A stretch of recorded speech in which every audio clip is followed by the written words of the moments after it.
I will call this meeting back to a workshop meeting. And at this point, I think it was the opportunity for our HR director to go through the process, the description, the whatever, wherever we want to go from here. And I think it's time for your presentation. Good afternoon.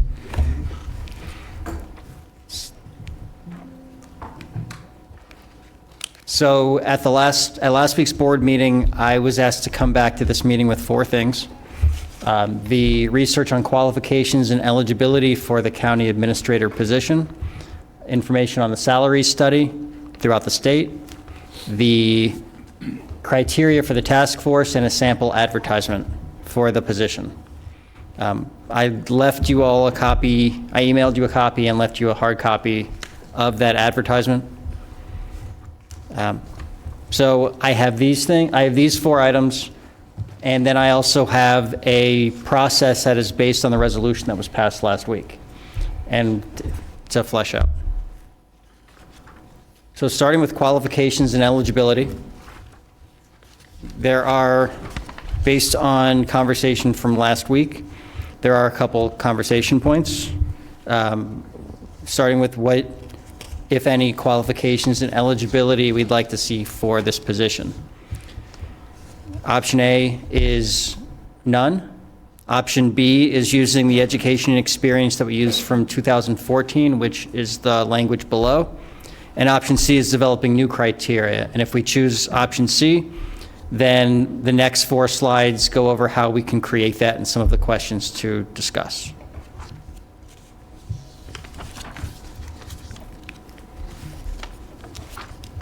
If we choose to... Commissioner Sachs, can we wait till the end of the presentation? I just have a question with regard to this. I could wait to the very end, or I could ask Dr. Khan right now, answer it. Just a question. It's up to you, Mayor. Go right ahead. I know we don't. No, go ahead. Okay. If it's no, quick. the question is this. No, I don't know if it's quick. Why did we put something out in 2014? That was recruiting for the position that Ms. Baker Okay. was hired for. And I'll wait to the other question. Thank you. Thank you. If the decision is made to create new criteria, it starts with education, whether or not we require a college degree. If so, do we require a bachelor's or a master's? What type of equivalency do we offer? And what coursework would be relevant? Or would we have, is it just having a degree, or does it need to be in something specific? In the research throughout the state and from our 2014 posting, it's typical to have a degree in business or public administration or a relevant or a related major. For experience, is prior experience required? What we've seen throughout the state is 5, 7, 10, 15 years of progressively responsible experience, and that is a phrase that is commonly used.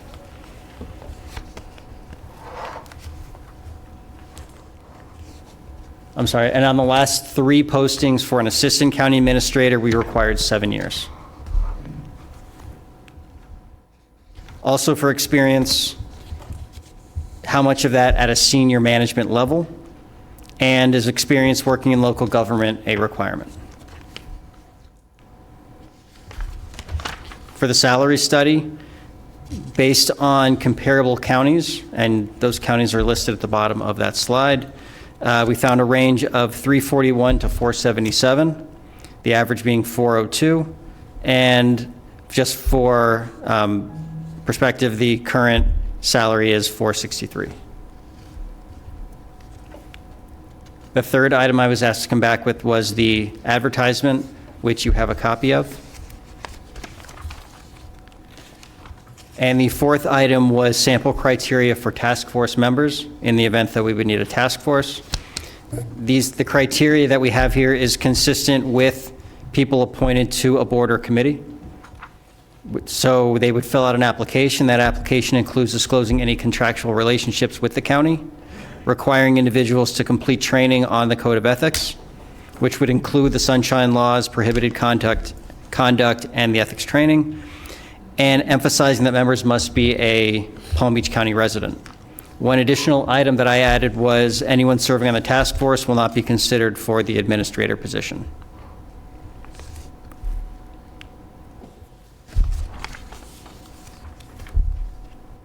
So in this section, this is using the dates and the items from the resolution and building those out with a couple decision points to make.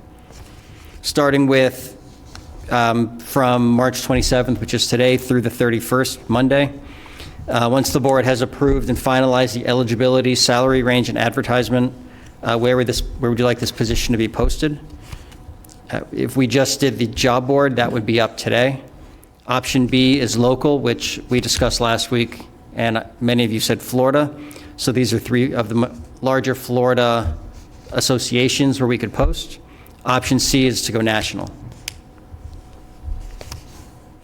These applications would have a deadline of March 31st at 11:59 p.m. And on the morning of the 1st, at the meeting, I would finish verifying the list of eligible applicants based on the eligibility that's decided by the board. And I would bring them, the mayor would then announce the number of eligible candidates who have submitted their resume. Based on the number of applicants, eligible applicants, if there are up to 5, we would skip ahead to the second round. If there are more than 5, we go to the first round, which is the task force. On April 1st, with more than 5 applicants, a task force is created by the board in that meeting, and the board would determine the members of that task force.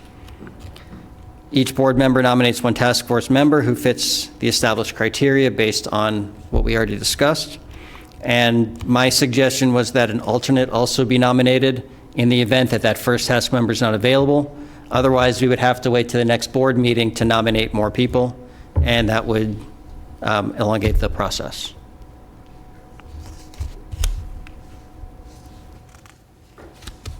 Between April 2nd and April 21st, we would be going through the first round with the task force.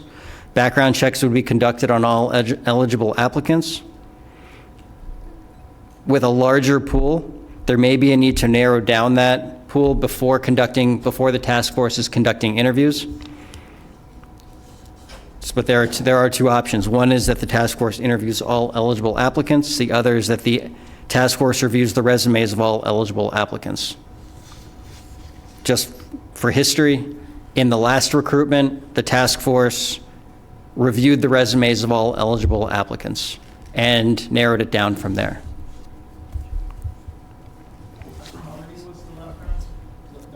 They went through 81 resumes.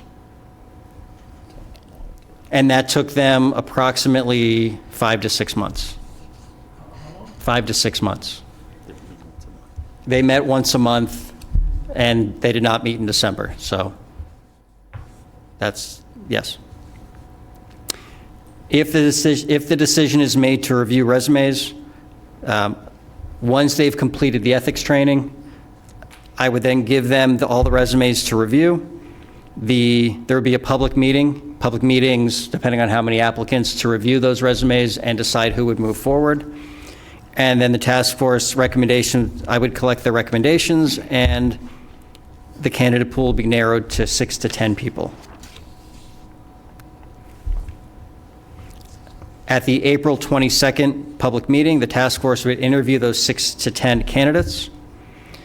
Per the resolution, each interview would last 20 minutes. The first 2 minutes would be the opening comments from each candidate. The last 2 minutes would be their closing remarks, so approximately 16 minutes worth of questions from the task force. At the conclusion of that meeting, I would get the scores from the task force members and The top 5 would be recommended to the board at the next meeting. Just for one point, to create the interview questions for the task force, I would be reaching out to the task force members, collecting their interview questions, and putting together the final list. With 16 minutes of interviews, you're probably not going to get more than 3 to 4 questions. Finally, to conclude the first round, the task force recommendations are presented to the board at the April 24th meeting, and the board can choose to accept those recommendations or nominate additional candidates. The board then finalizes the list of finalists, and we go to the second round, which is the one-on-one interviews with commissioners. Each of these interviews, we would need to determine the length of these interviews. I would work with each of you to finalize questions. Every candidate would need to be asked the same questions by a commissioner, but that doesn't mean commissioners have to ask the same questions. So each of you would have your own list of questions, and we would need to be consistent on what people are asked. And in those interviews, it would be either myself or someone from the county attorney's office or some other party. Finally, on April 30th, at a special meeting, the board interviews the finalists, up to 5 people, and the majority vote would remove and selects the candidate with the majority vote. We would need to discuss how that voting takes place. And then finally, just to show what the calendar looks like based on all the dates that we've discussed from the resolution. You can see I won't repeat it because we just went through all the dates, but this is what it looks like in a summary form.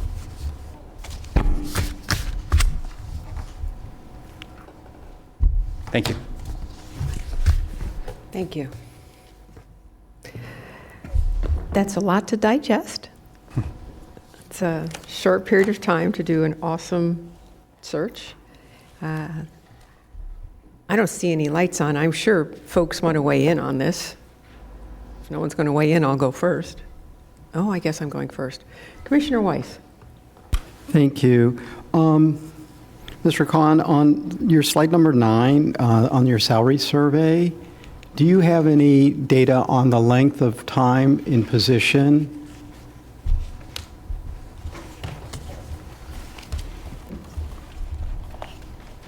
I think that's really important to understand when we're trying to understand salaries, because there's a large range, and I do not, but I can get that information for you. I think it would be important to understand, where these people are in their position, if they've been there for 10 years versus somebody who's been there for 2.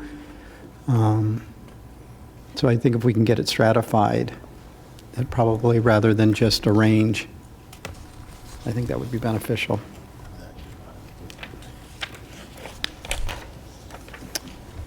Commissioner Weiss, any other questions? I don't have any other comments? questions. I actually prepared my own Go right ahead. qualifications. If I can, I will go ahead and review those. So what I've identified is some key responsibilities to start. So policy implementation, transport the board's goals and actionable strategies, ensuring alignment across all departments. Operational leadership, oversee all county departments and agencies providing guidance on resource allocation, service delivery, and process improvement. Financial stewardship, develop and manage the annual county budget, including long-term financial planning to maintain fiscal responsibility and transparency. Stakeholder engagement, collaborate with community organizations, residents, elected officials, and local and state federal agencies to address the needs and advance county priorities. Organizational effectiveness, promote a culture of excellence, innovation, and accountability through effective performance management and continuous improvement initiatives. Regulatory compliance, ensure county operations comply with all federal, state, and local regulations. Strategic planning, lead short and long-term planning efforts that support the county's economic, social, and environmental objectives. My minimum qualifications was a bachelor's degree in public administration, business administration, or a closely related field. Experience, at least 10 years of progressively responsible management experience in government or a similarly complex organization, including 5 years in senior leadership role. Skills, strong knowledge of budgeting, financial management, and organizational leadership. Excellent interpersonal communication, negotiation, and presentation abilities. Demonstrated success in strategic planning, project management, and operational oversight. Proficiency in data-driven decision-making and outcome-based performance measurement. The desired leadership competencies and traits I am looking for are strategic vision, ability to anticipate emerging challenges and opportunities, set clear priorities, and foster innovative solutions. Ethical leadership, commitment to integrity, transparency, and accountability in all decision-making processes. Collaboration and team building, skilled at uniting diverse stakeholders around common goals and cultivating a high-performing workforce. Resilience and adaptability, comfortable operating in a fast-paced environment with evolving demands, using sound judgment to adapt to change. Community focus, dedicated to equity, inclusivity, and delivering services that meet the unique needs of urban, suburban, and rural communities. And then my preferred qualifications, master's degree in public administration, business administration, or related field. A credential manager designation through the International City-County Management Association. Specialized certifications related to public finance, human resources, or emergency management.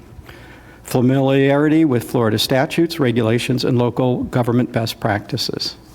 So. Thank you. Who wants to go next? Commissioner Woodward. Thank you, Mayor. I think we have a number of options that you've laid out that we need to choose from. After seeing this under, the reality of what was passed last week, I think before we move forward to further discussion, I'd like to know from the entire board,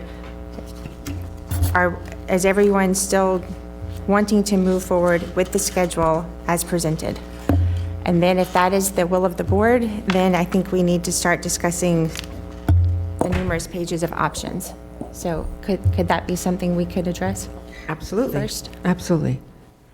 Commissioner Powell. Thank you, Madam Mayor. And what a great question, Commissioner Woodward. One of the things that was brought up last week when we closed out the meeting was the idea that it was a very aggressive timeline. We talked about March 27th through the 31st. Commissioner Flores did indicate that April 8th would have been a better date. That was lost in translation during the final resolution vote. There's definitely an opportunity, an option that I believe that we should, and this was discussed in the meeting on March the 18th. However, it was also not translated into the vote, was having the opportunity to work with staff to look at those dates. I believe that with my conversation with staff, including Attorney David Audi, Mr. Khan, and Assistant County Manager Duran, that this resolution would still have to also go before legal to make sure that it passes legal muster. In addition, on March the 18th, when we were closing out the meeting, County Administrator Virginia Baker indicated that HR and legal would definitely be involved. So it would be the pleasure of the body, if we were to revise or amend the resolution as passed, to look at the dates and work with staff, because I believe that staff has the professional expertise to have the flexibility to work within those dates. Now, I do know that I had the opportunity, once I looked at Mr. Khan's presentation of the PowerPoint, to really look at these dates, and I have built out a new program with those dates involved and included, and we can discuss those as we go through the process. But it allows for April 8th to be the date to take that applications, but we also have an opportunity to even extend that date a little bit further based on what the board and the body would like to see. So we've got the opportunity here. I built it out in terms of changing the dates and moving it around, providing additional time frames, and then really working with staff to provide the flexibility. We've got probably the best staff in the world. If not the world, definitely the state, to be able to work on this. I've had numerous conversations with them this week, and I'm more than confident that if we allow staff the flexibility to build out these dates, we'll come up with a plan and a program that works for all of us. Thank you, Commissioner Powell. Commissioner Weiss. Thank you, and I appreciate hearing from my colleagues about wanting to have flexibility in the time. I think that would be an excellent thing to do. I'd also like to suggest that we also include time for public participation. I think it's very important that we are doing this on behalf of the people of the county and that they have a seat at this table. So I would ask that with the extension of this, that we include public opportunity for the public to interact with these candidates and hear from them and have an opportunity to ask and present their priorities, just so that the candidates know what our community is prioritizing, because we're doing this on behalf of the people. This is for the people. And I really think it's important that the people are part of the process. And I thought that was one of the areas that was, because of the compressed timeline, and I'm sure you all agree, how important it is to include the people in the community. So with a relaxation of timelines, I think it provides an opportunity for the people to be involved. Thank you. Thank you. Commissioner Flores, you had your light on. You turned it off? No? Okay. Thank you. I was doing a little bit of research, and just one of the searches that I was involved in was the executive director of the Regional Transit Authority, better known as Tri-Rail. And they actually had a timeline that went from March to August. They hired a search firm in March 25th. By our June meeting, they had made an offer, and then David Deck took the job in August. And the reason I'm saying it is because if we do whether we do stick to a state search or a national search, we want to be able to give that person the opportunity to resign gracefully from the post that they're in and not leave that community in lurch if they so choose to leave. And so when the offer was made to Mr. Deck in June, he gave 60 days notice so that the firm that he was leaving had 60 days notice to replace him. I appreciate the board's willingness to take up the date and times on this. I think for the betterment of our community, this is not something that needs to be rushed, but also I realize with our administrator leaving May 31st, maybe she could be convinced to stay a little longer if need be because of the search. That might be an opportunity, but I think we owe it to ourselves, we owe it to our 1.5 million taxpayers to do this right. We are a community in great standing. We are a AAA rated community. Again, we have a very large budget. We have a large staff. We will be very hard pressed to find somebody that has had the same exact qualifications. But if you look at the Pinellas County executive, I should say administrator, he actually came from Lake County before he went to Pinellas County. So it was an in-state hire. I did not do the research as to whether it was a national search. However, what I'd like to do is make sure that we give ourselves enough time to do the correct amount of search. Just putting it on a board is not what I would say would be the correct search. We do need to have the assistance of a firm And I believe we have an HR, we have a search firm on staff, and with the, other agencies that we have here in the state and their message boards, I think we can do the appropriate search, but I would really like to expand our timeline at least a month. But those are my thoughts, and there's a lot of other people who want to speak, even though their lights aren't on, but I will encourage them.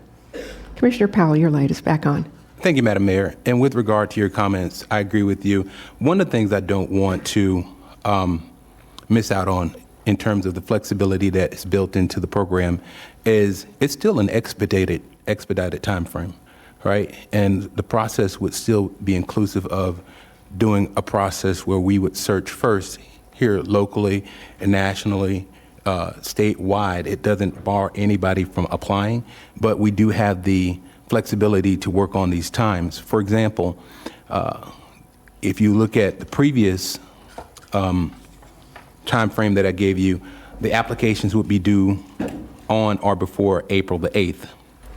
Now we move forward. Previously, that was on or before, March the 31st.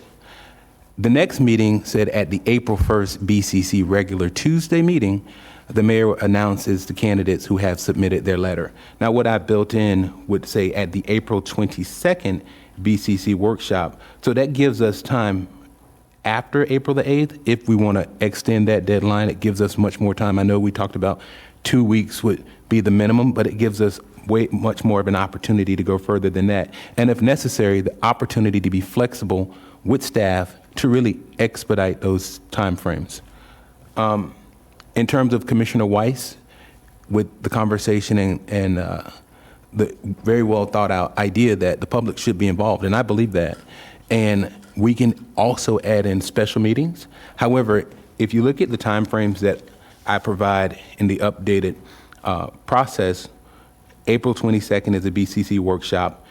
We also have on here, if we do option one, less than 5 candidates, then we would interview privately. Each candidate publicly would have the interview at the May 20th BCC workshop. That's in public in front of everybody. So one of the things that I've done and built out in the program has really been based on the idea of dates that we already have in public meetings. I did not build into this new program any special meetings or the addition of any specific public meetings for the public. However, Commissioner Weiss, with your well thought out idea, I think that would be something that, based on a time frame, we could definitely do. Now, with both times, I've even included, after discussions with our staff, the idea that if someone is hired from a different agency, they would need time to allow that entity or agency to let them know that, hey, they're leaving and they're coming to Palm Beach County to be the county administrator. So during that time, in this new proposal or this new flexible time frame, it allows for the interim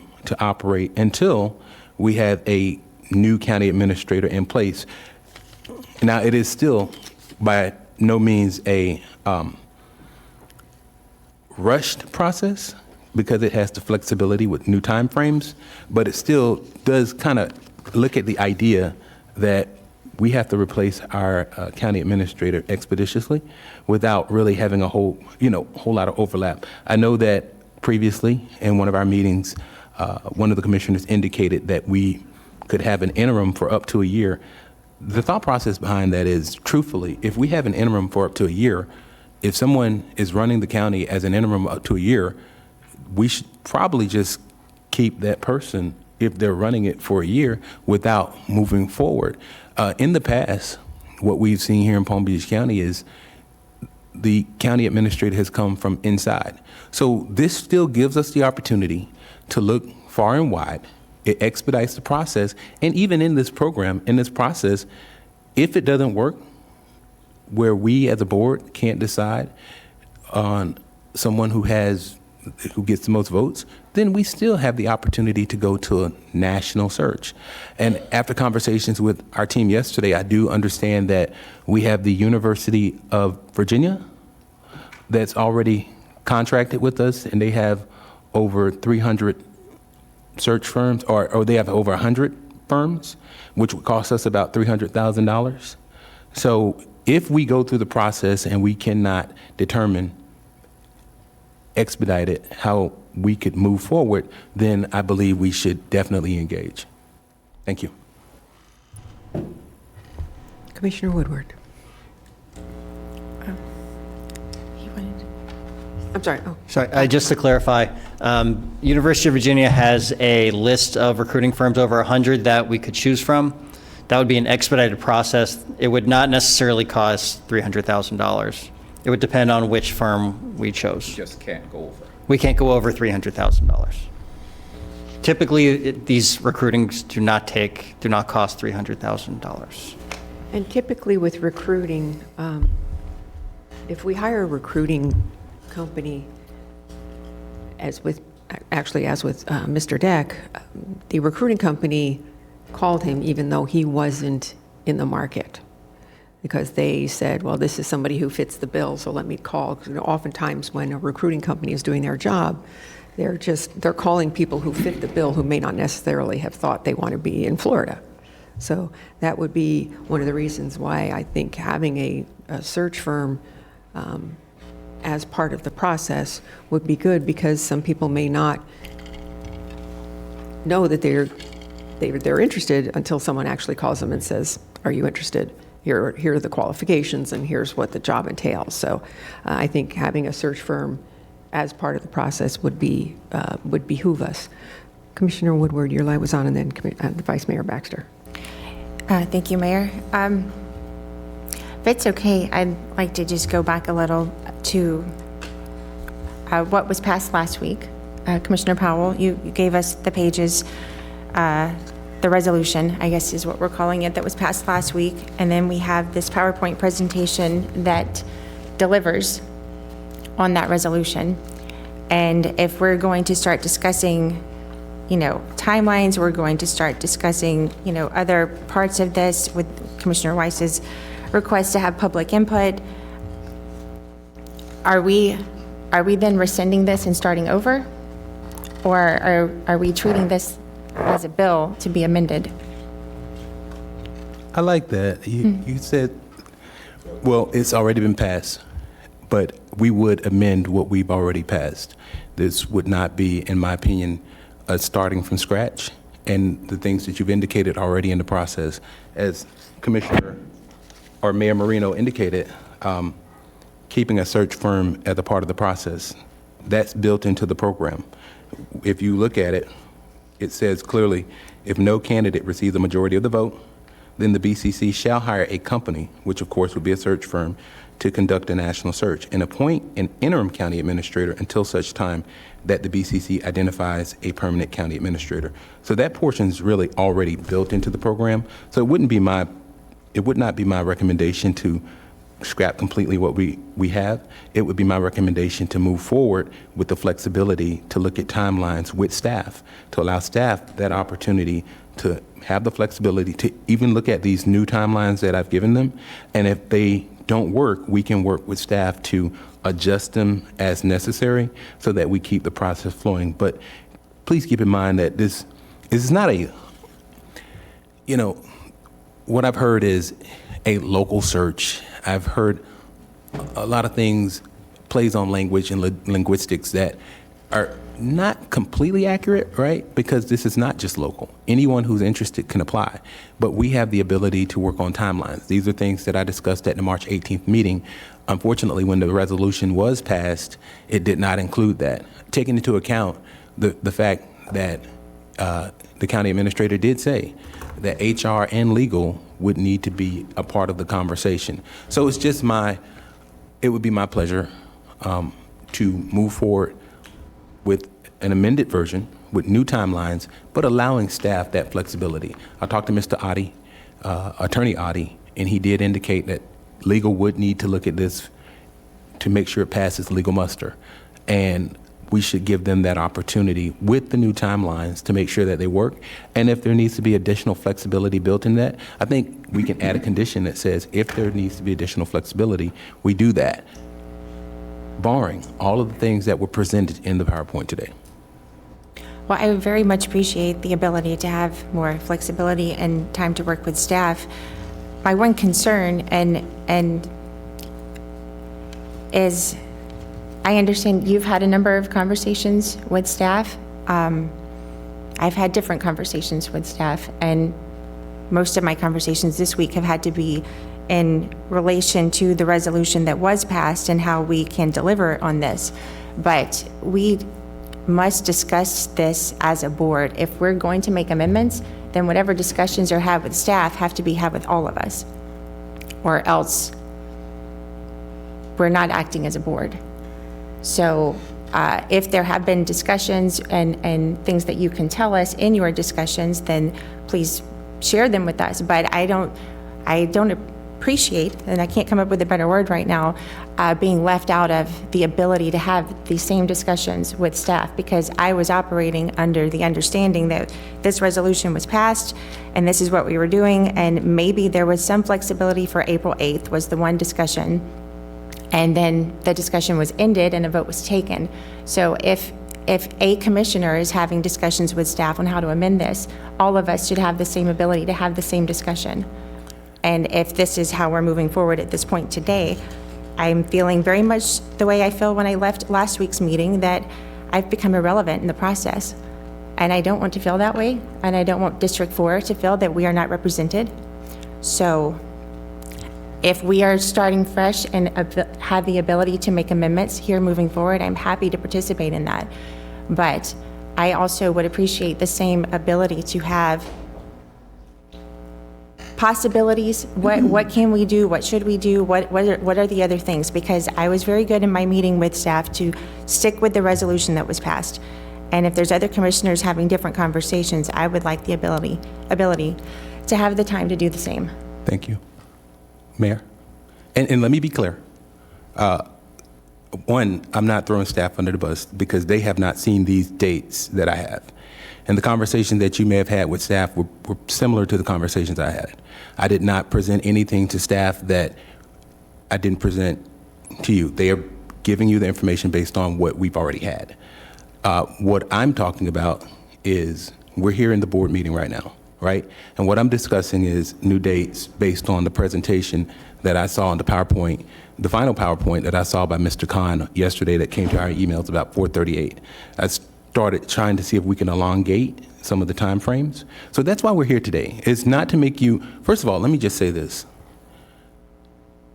As a commissioner on this board, whether you are the mayor or a commissioner of your district just like me, you will never be irrelevant. You are a commissioner. That's first and foremost.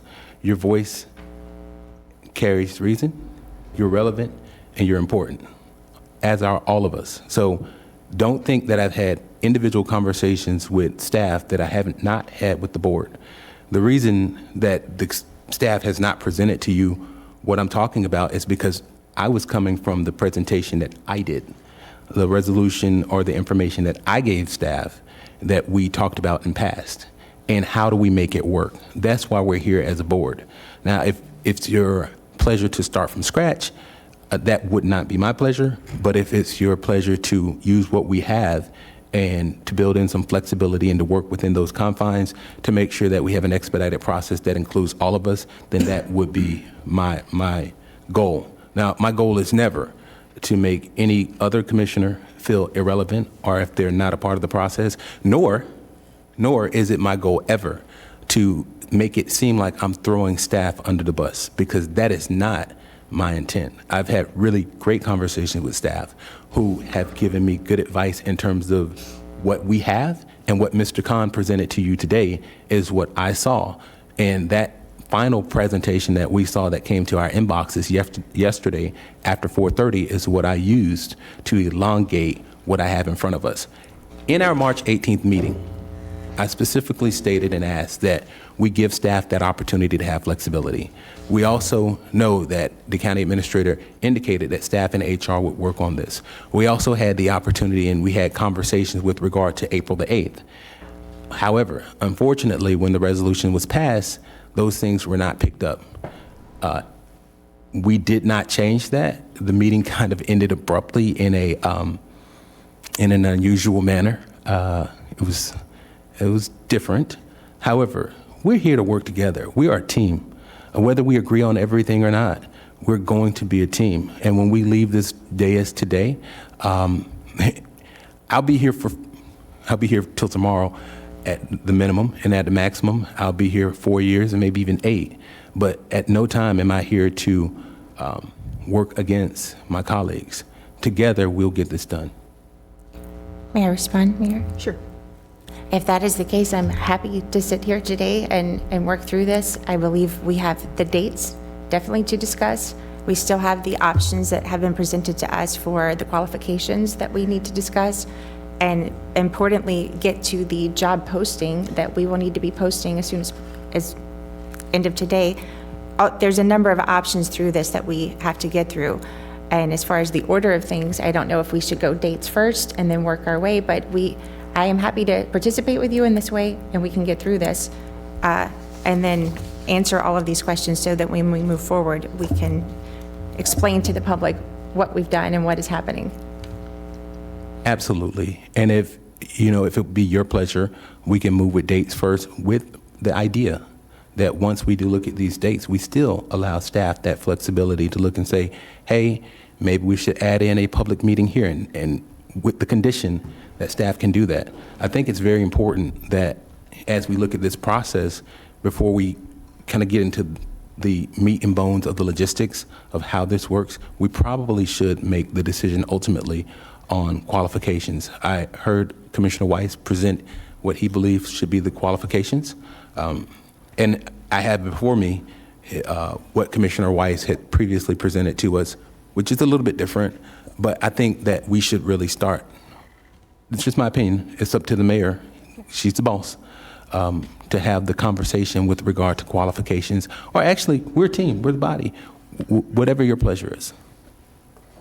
Well, we got a couple more lights on. I do believe that, our charge today is what are the qualifications? There are questions about the timeline. And so I believe our commissioners should have the opportunity to weigh in. And with that, Vice Mayor Baxter, your light was on next. Thank you, Mayor. A few things I want to touch on. I do support what we had discussed at the previous board meeting, and that was changing the April 1st date to April 8th. It was unfortunate that didn't seem to get recorded properly, but I think we can correct that today. I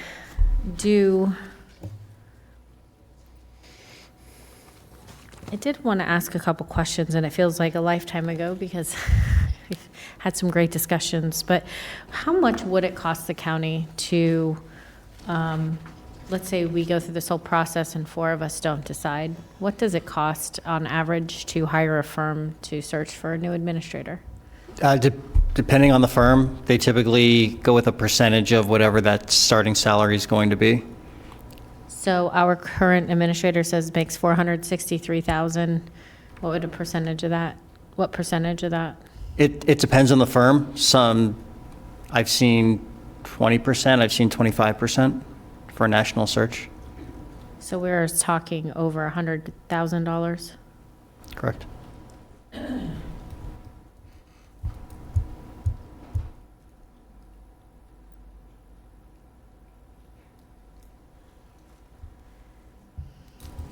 Do we know how many times a national search has been done, and then we end up going local anyways within the county of municipalities, the cities, other counties throughout the state? No. And I believe we did a national search when Ms. Baker was hired. Yes. Is that true? And did we spend that money when she was hired? I don't have those figures. I mean, if we did a national search and hired a firm? We did hire a firm, but I don't have the figures on what was the cost. Again, I guess it would have been a percentage. Typically. Okay. As far as being flexible with adding some dates in to the process, I'm good with that. If we need to add some dates to what we approved at the last meeting, I think You know, if that makes everyone more comfortable, I'm on board with that flexibility. As far as minimum requirements, we did discuss, you know, setting those in place today. I did have some questions, and it said, I believe, and please correct me, I know I'm rounding here, over 30 years, we've only gone through this process a couple times? Twice. Roughly. So, and our previous county administrator, I've heard amazing things about. What capacity did he serve prior to being a county administrator? Deputy county? He was a deputy. And then prior to that? Prior administrator, or the prior, where his His prior position? Water utility? Yes. Would you like me to answer that? Mr. Weissman serves as a county administrator going back. He served as an assistant county administrator. And then prior to that, he was the water utilities director. So when this board hired him, or the previous board hired him, he actually worked as the director for the water utilities? When I met him coming on board, he was the water utilities director. And was he a assistant administrator for this county? Yes. Did he have a master's degree? He was an engineer. I don't believe he had a He had a master's. bachelor's. He was Master's degree, okay. but he was a E. PE.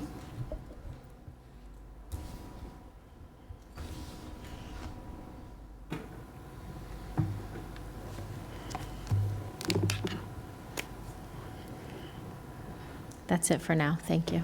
Thank you. Commissioner Weiss. Thank you, Mayor. I'd like to ask, if it's possible, maybe you could, Commissioner Powell, maybe you could have your staff produce the new timeline, bring it down. So I'd like to see it in writing. It would be it would be helpful to me to be able to see it in writing, see what the dates we're looking at. I'm also and my question is really about, we talk about flexibility for staff. What does that mean? And I guess I have to direct it to you since you're the one who brought it up. Thank you, Commissioner Weiss. What that would mean is, when I talk about flexibility in terms of dates, Yes, sir. as staff looks at these dates that we provided, like they would have looked at the previous dates, if they determine that March 27th to March 31st is such a tight time frame that it doesn't work for the job posting, then they would be able to say, well, you know what, let's move that. However, I have here April the 8th. With regard to my staff bringing this, I could actually email it to you, because I have my computer here right now. Yeah. Well, yeah, if you want to email it to me, that Or I could hand you what I'm looking at. But either way, I could get it to you. it'd be It's just not a be easier problem. for me to see it in writing, and I would probably think my colleagues might appreciate it as well. That'd be perfect. No, absolutely. Thank you. I can get it to you. And I guess this question is probably going to have to fall to you, well, probably to you, Administrator Baker. Just curious, when Mr. Weissman was selected as county administrator, what was the population of Palm Beach County at that time? Not sure. We're talking 34 years ago now. Do I have to ask my friend on the phone? Gemini? I'll get it. Okay. I thought maybe you knew. Okay, And let Mr. me ask you- Weissman, I texted him because I wanted to verify everything. And he was the deputy 1 year before he was made county administrator. to So you correct served me. both as an So he did serve as a assistant county deputy, administrator assistant and as- deputy and county as a deputy administrator. county And then administrator. yeah. And do you know if he held any other certifications after he became county administrator? I don't. Okay. We know your background, but I thought that line of questioning of Vice Mayor Baxter was interesting, and so I wanted to follow up on it. Yeah. Again, he was an engineer and he was a registered engineer. He was a PE. All right. Thank you. Just for That's a ha-has. different certification. The population in Palm Beach County in 1990 was 863. So about half. Mr. Weissman, I think, started in utilities. He came here in, I believe, 1981. Him and his wife had moved down because I believe his in-laws were here, and he started in utilities, and then he eventually moved to be utilities director. And then after being utilities director, it's my understanding that he became assistant county administrator. And then during a board meeting that was going to be what they indicated as a doozy, the previous county administrator was removed, and Mr. Wiseman was asked to come and sit on the board, which at first he decided not to do. And then at some point he came and sat up and took his rightful place. So that's just a little bit of what I've been able to find out. But he moved to Palm Beach County because I believe his in-laws were here, him and his wife. It was like 1981, if I'm not mistaken, which is interesting because it was the year I was born. But that's kind of how he ended up being the county administrator. Telling us something? No, I'm telling you, I was born in 1981, which was a really, really good year. Oh my God, 81. Commissioner So I'm Woodward. sending that document to members of the board, but I may have copies with me. Just give me a moment. Commissioner Weiss, you have any more questions? Okay. Commissioner Woodward. I would actually agree. I'd like a copy of the proposed new timeline, and I still do not support April 8th as being, is that the day we're currently saying we would close the job posting? Or is that? Okay. I mean, the next most important date that we're discussing is when we close the posting, right? If we're going to just go in order on the next date, are we saying that? Because that means the job will be posted for 11 days. Commissioner Woodward, you don't support April 8th, as you just indicated, correct? Right. Well, is that the day we're saying that we close it? That's the date that I'm indicating that applications would be received by. You've indicated that you would not support April the 8th. What date would you support? I would prefer 30 days from the opening. Would you support April the 11th? But it's April, what is that? That makes it 14 days, 2 weeks. How about April? I need a calendar. 30, what happens 30 days from if we post today? That would be April 29th. What about April the 18th? I mean, we're coming back. This is flexibility in terms of, we originally indicated April the 8th, and I believe that. We come back on the 20, we have the 22nd, we have a Correct. workshop. We have a workshop on the 22nd. So that would give, on the 22nd, the mayor would then announce the number of candidates who've submitted their letter of intent and resume to the county administrative position by that date. So that gives us time to see how many people have submitted. If it's more than the 5 or the 10, or 5 or more, that would then be indicated. On April 22nd? April 22nd, yes, ma'am. I am more comfortable with that than anything we've discussed so far. So Yes. you'd be amenable to April the 18th? Wait, April you said 22nd. 22nd. The 22nd The is, 18th is that's also Good Friday. I mean, that's an Easter weekend. well, that You want would, to put it on a holiday weekend? we Or wouldn't have a meeting that day. That'd be the deadline to close and submit your application. April 22nd would be when the mayor would announce how many people have submitted. Well, if we were At a willing to public close meeting. it the Monday before a Tuesday meeting anyway, why can't we close it the Monday before that Tuesday meeting? So you want to close it on April the 21st? Yes, please. Mayor, would that give you enough time to see how many applicants there are? I would think. I mean, let's get some more input from the board and see how they feel with April 21st, but if it's the responsibility of me to get it done between the 21st and the 22nd, I will do it.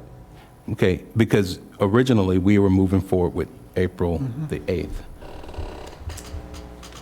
So if you want some flexibility, I'm willing to do that, as long as it keeps it on the timeframes that we've built out, that I've kind of built out in the new layout.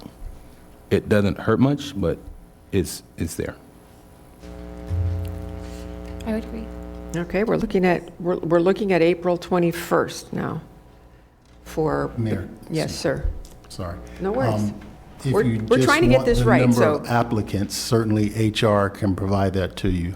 But if we're going to have him look for eligible candidates exclusively, he probably needs a day or two to vet through the number of applications that we're likely to receive.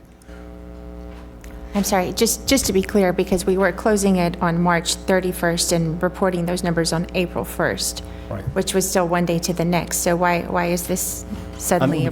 I'm expecting a larger number of applicants with a 3-week period than, But what the resolution is requesting is you just tell us the number. if I'm just not giving the number, then the yes. number that- of resumes yes. with letters of intent. That's the only thing that was required on that day, right? Okay, And we do have a meeting on the 24th, correct? A zoning meeting? 22nd. We have a meeting on the 24th also. Oh, yes. I think there's a meeting on the 22nd and the 24th. Yes. We have a zoning, if I'm not mistaken, we have a zoning meeting on the 24th. This could be an add-on after the zoning meeting. And Madam Mayor, with all due respect, it would be my preference in terms of keeping the deadlines and dates.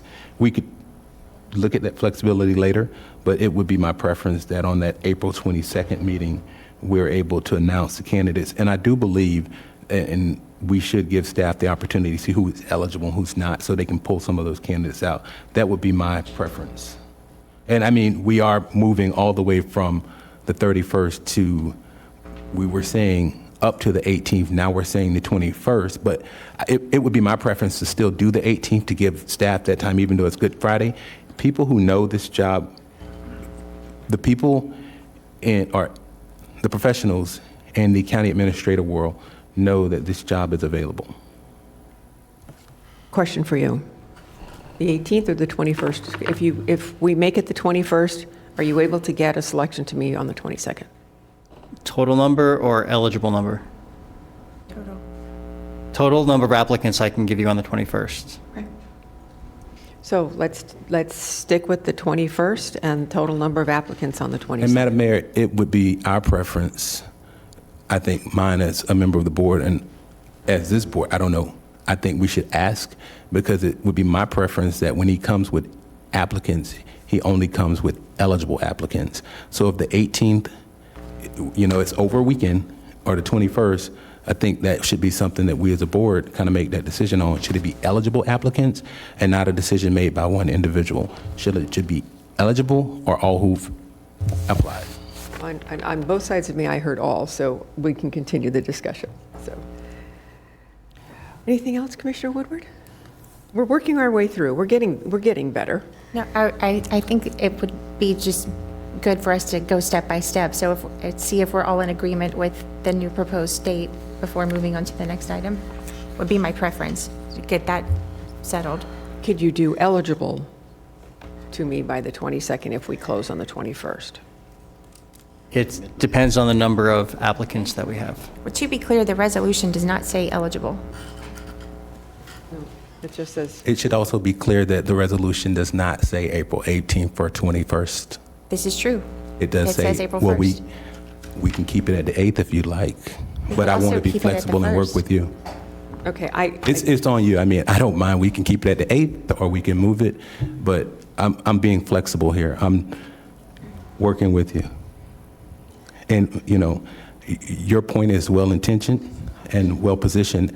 However, I'm being as flexible as I think I'm being workable. But, if this is a deal breaker, we can keep it at the 8th because that was what was agreed upon at the previous meeting. So I would prefer if we move to the 18th, if we do move to the 21st, it's eligible. We can add that flexibility in here that we talked about with staff, or make it the 18th. This is a point that, I'm not going to down this hill, but this is a point that I think is a strong point that we need to work on together. I would agree. I don't want to die on this hill, but I actually started at 30 days. So I think both of us are being flexible as much as we can. Thank you. But I started at April the 8th, and we've already passed resolution. So I think by you starting at 30 days and me starting at giving up April the 18th, I think that's more than a little bit flexible. Wouldn't you agree? That's to be determined. well, let me thank just you. I look forward to it. comment. While there's nothing here to indicate we couldn't go from April 22nd to April 24th, since we're trying to call the pool, and if we were able to give you from the 21st to the 24th, which is, and it's during the week, so it would be, I mean, the 18th is, do we have Good Friday off? No, ma'am. No, ma'am, okay. But we a don't- lot of people take But a off. lot of people take Good Friday off, so chances are that weekend will be a lost weekend because it's Easter weekend. So if we could have them to you by the 21st, and then the zoning meeting is the same week, which is April 24th. Madam Mayor, Yes, sir? I'm not amenable to that, unfortunately, Why? because what we have here is the expedited time frame. If we're going to go step by step and whittle it down, I'm not going to be a part of that process. So I'm willing to be flexible, but we're not going to push every date based on your thought process of trying to whittle down and change everything. We can I'm pass it just as we looking at have. your dates here, because your next date is May 20th. Correct, but we don't have April 24th there. I recognize that. I'm just trying to be as amenable as possible. Thank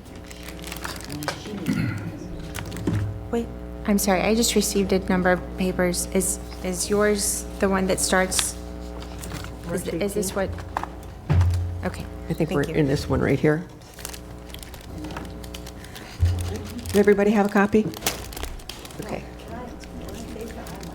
Yep, you do, and there you go. If Commissioner Woodward is done, Commissioner Sacks, you were next in line, and then Commissioner Flores, and then Vice Mayor Baxter.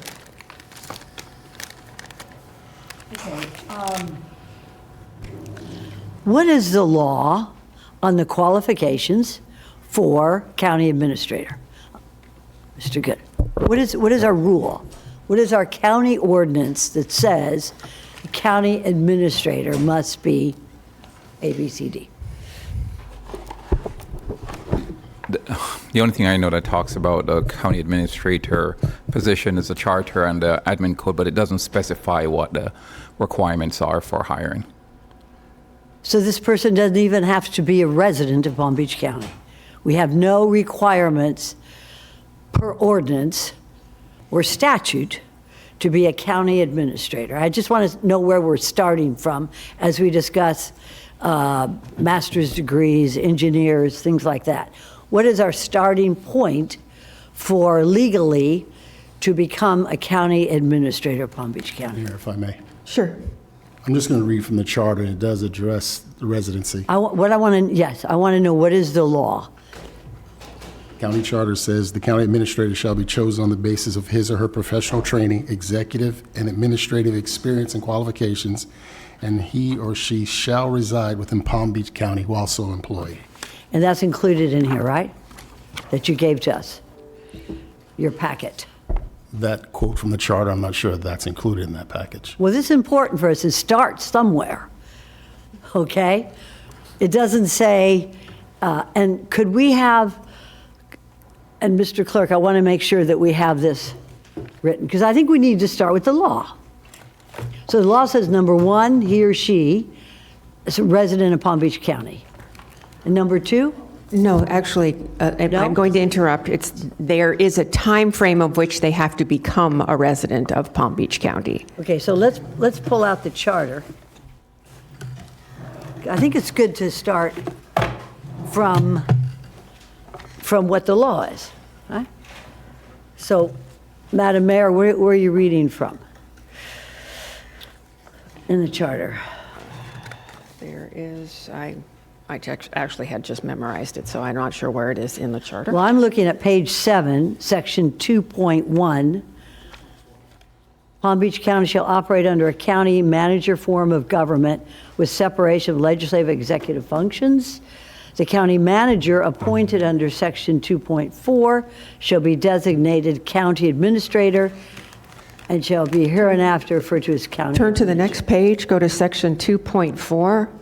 Executive branch. And it starts That's there. us. That's correct. And then if you go down, the county administrator shall be chosen on the basis of his or her professional training, executive and administrative experience and qualifications, and he or she shall reside within Palm Beach County while so employed.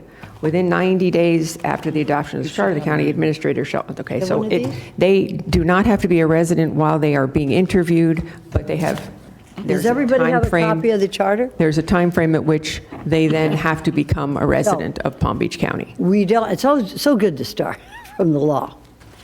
So we don't have, there's no educational requirements It does not specify. under here, right, and this is our charter. Right.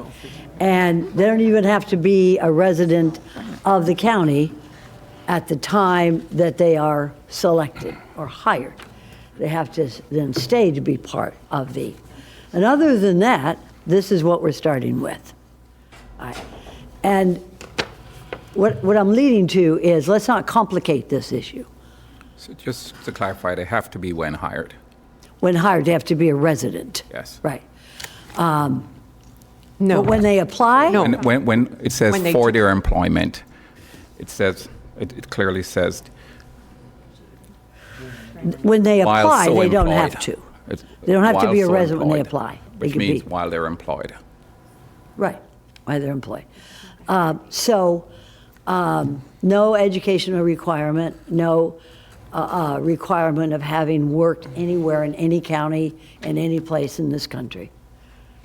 Right, Mr. Attorney David? There's nothing legally that requires that. Okay, that's good. Okay. I like to, because we talk about dates. The second tier I'd like to add, is keep it simple, keep it legal. This is what we're looking at. With regard to dates, how long does it take to put the vacancy out, Dr. Khan? To post it? Yes, sir. As soon as it's complete, my team's ready to get that out today. Okay, do you push a button or do you send notices out in the mail? Push a button. Okay, so it's basically simultaneously, let's say 1 day to, Assume that, depending on what edits we make in today's meeting. okay. But for you to do your job, to post it, it takes 1 day. For the county. Okay. It's a, when we talk about days and 30 days and 40 days, and it's good to know where we're coming from and how quickly today's, I mean, LinkedIn is like crazy, you know, they post jobs all over the place. So I just want to start from there. I can get up on our site today to get it on the association sites that we talked about. Right. I would be able to get them that information today, but I can't guarantee that they'll get that up in the next 2 to 3 days, depending on the association. What is stopping us today? We have a wonderful administrator who has given us notice. We need to move forward with this. And I don't think that discussing it, ad infinitum is really going to work it out. I think we've got, this is a business. We need to move in an efficient and professional way. Well, now we know what the qualifications are in the charter. Glad we started with that. And now we know how long it's going to take for you to push those buttons and get this thing out. Then what do you need us to do today to get you to that spot, Dr. Khan? I need an approved job advertisement. Okay. Which- You need us to write it. Advertisement and qualifications. With, depending on, and whatever qualifications are decided. Okay, so today, qualifications, other than what is by charter. And any other edits or feedback on the advertisement, yes. Now, when you do this advertisement, if we want to change, oh, I know you want to speak? Just to clarify, he did provide us a document that Right. should be in your handouts. Yeah. And I think they're looking for the yellow area for us to finalize. I think that might help bring the point home, right? And any other edits that you may have. When you send this out, though, do you have to say minimum requirements? What if somebody doesn't have all the requirements that we say that they have to have, and they say, look, you haven't changed your charter. Your charter says I can apply for this. You may not select me, but I can apply by law to this position.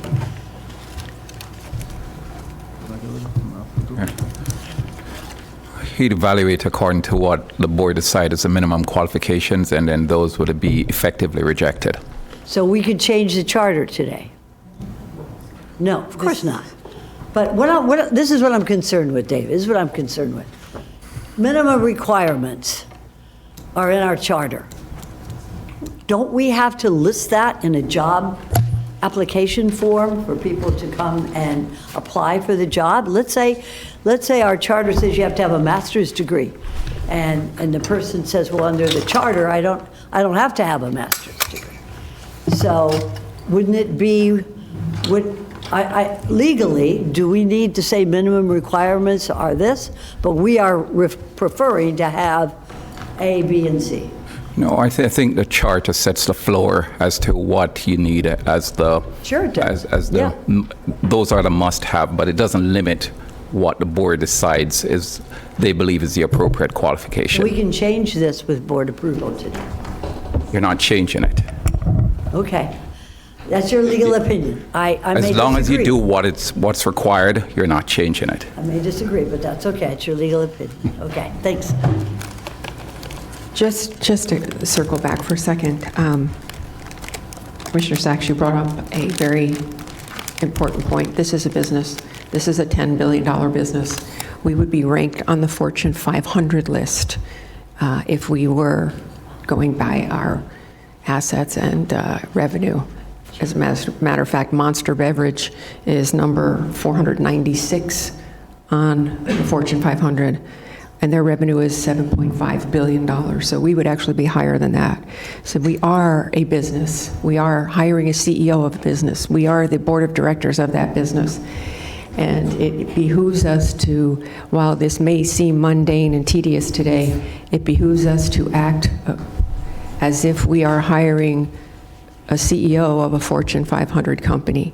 And so it takes us a little time to figure out the time frame and to figure out the requirements, I think it is our duty to do that, and that's where we are today. And Commissioner Sachs, I appreciate your questions about the charter, and I do look forward to a continued discussion about what qualifications should be. Anybody can apply. It's just that if we have requirements, there's a minimum of requirements that we would be looking for. And with that, Commissioner Flores, your light was on next.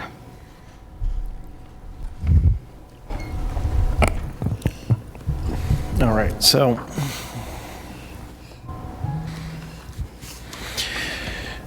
I do like an expedited process. I have gone through this not that long ago through the TPA, and I've gone through the process. So I think that's where I fall back on this. So I have some things that I do want to share with the body, and since our first meeting, there's some things that I have a problem with the timeline.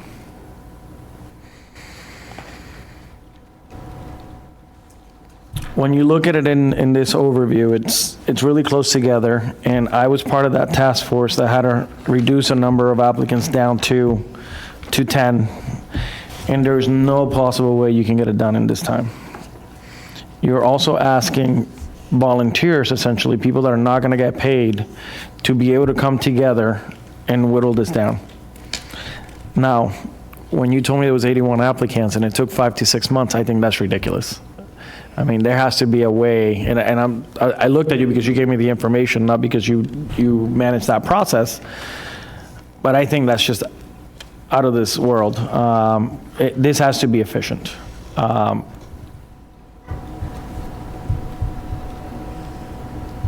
I also want community involvement. Do I need a pony show throughout the county at each, municipality in north, south, east, west? I don't need all of that, but I do want the community to have access to ask questions, to have an open forum of the final candidates that are going to come before us. So I do want to add that.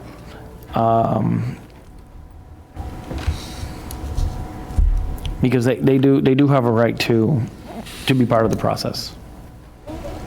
How we do that, that's a whole different discussion, a whole different ball of wax, so. So I've been struggling with this. I do want an expedited process. I don't want this to last, 6 months, but I also want to give an opportunity to be inclusive and because I'm thinking I'm going to be appointing a task force member and an alternate, and I'm going to tell them that in 2 weeks I got to go through 81 applications. I don't think it's fair, and then you have to do some in Zoom interviews or something. I mean, I remember when I did that at the TPA, it took us 2 days. And I'm an elected official. I mean, these are volunteers. So I've been racking my brain on this. So what I think we should do, I think we should do 30-day application period. I think the task force, we should give them 2 to 3 weeks to review the applications and bring it down. I think we should give them a week to do in person or Zoom interviews to, I don't know, maybe they do ranking. If it's 81, you do ranking, you take the top 20, do online or Zoom interviews, and whittle it down to 10, invite them to meet with that committee, and then they bring it down to 5 or something like that. So I don't know exactly what the process is gonna be, but as a task force member where I was there doing it, you need more than, I think you need like 3 to 4 weeks. That's why I'm saying the task force review the applications, whittle it down, do a scoring system, and then they do a week long for the interviews. We also got to think that these are busy people that are going to have to take time off to make it here. And then basically we adopt the rest of the stuff here. But even if we prescribe to the timeline that I'm suggesting, I think this takes 60 to 90 days the most. I think. I mean, 30 plus another basically 3 to 4 weeks for the task force. That's 60 days. And then a couple of weeks for the in-person interviews. So yeah, so that's where I'm at in the timeline. In regards to advertising. Mayor Flores, real quick. Go ahead. If you By the would- way, I'm giving my opinions. No. It's to be debated. Okay, no, but I just want to make sure you're looking at the right thing. Are you looking at number 4? For, Under option 2, number 4? I'm just looking. Oh, okay. Okay. I'm just looking at the map and sort of my Okay. notes that I've been It's- taking. So that's where I'm at in the timeline. As far as, but once again, I still want this to be a quicker process. I mean, I don't want it to linger on for Agreed. 6 to 12 months. This needs to be like 3 months, 4 months. We get the applicants here. If you can't make up your mind to apply for this job in 30 days, you're never going to make up your mind, right? That means you're scared. We don't want you. This is the big leagues here. No baseball pun intended.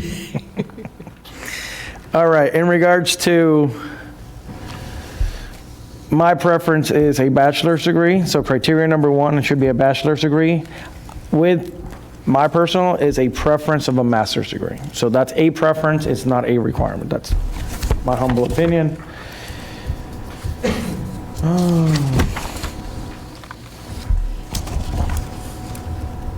And it should be from any accredited school. I mean, there was another thing I want to talk about here. Any field, or just leave it open? The what? Any particular What field? field? You know, about the fields, I don't know. Like, if you have enough government experience, I mean, if you spend 30 years in government, does the field, the degree that you got 30 years ago, does that really? So I'm on that piece. I am a little worried. Now, whoever we get in here should go and get certified as a manager. I think there's a criteria that you have to submit to that. And whoever we bring in should adhere to the ethics of the city managers. But that's a whole different, that's when we add the contract. Commissioner Flores, would you, on page, The where I was trying to get to is the option C, national search. We should post it on all the boards. Whoever wants to apply, have fun, good luck. I welcome you into this county with open arms. But that's where I'm at. I want this to be an expedited process. I do want it to be fair, 30 days. Give our people, because these are going to be our volunteers that we're going to voluntold to step up and be in this task force.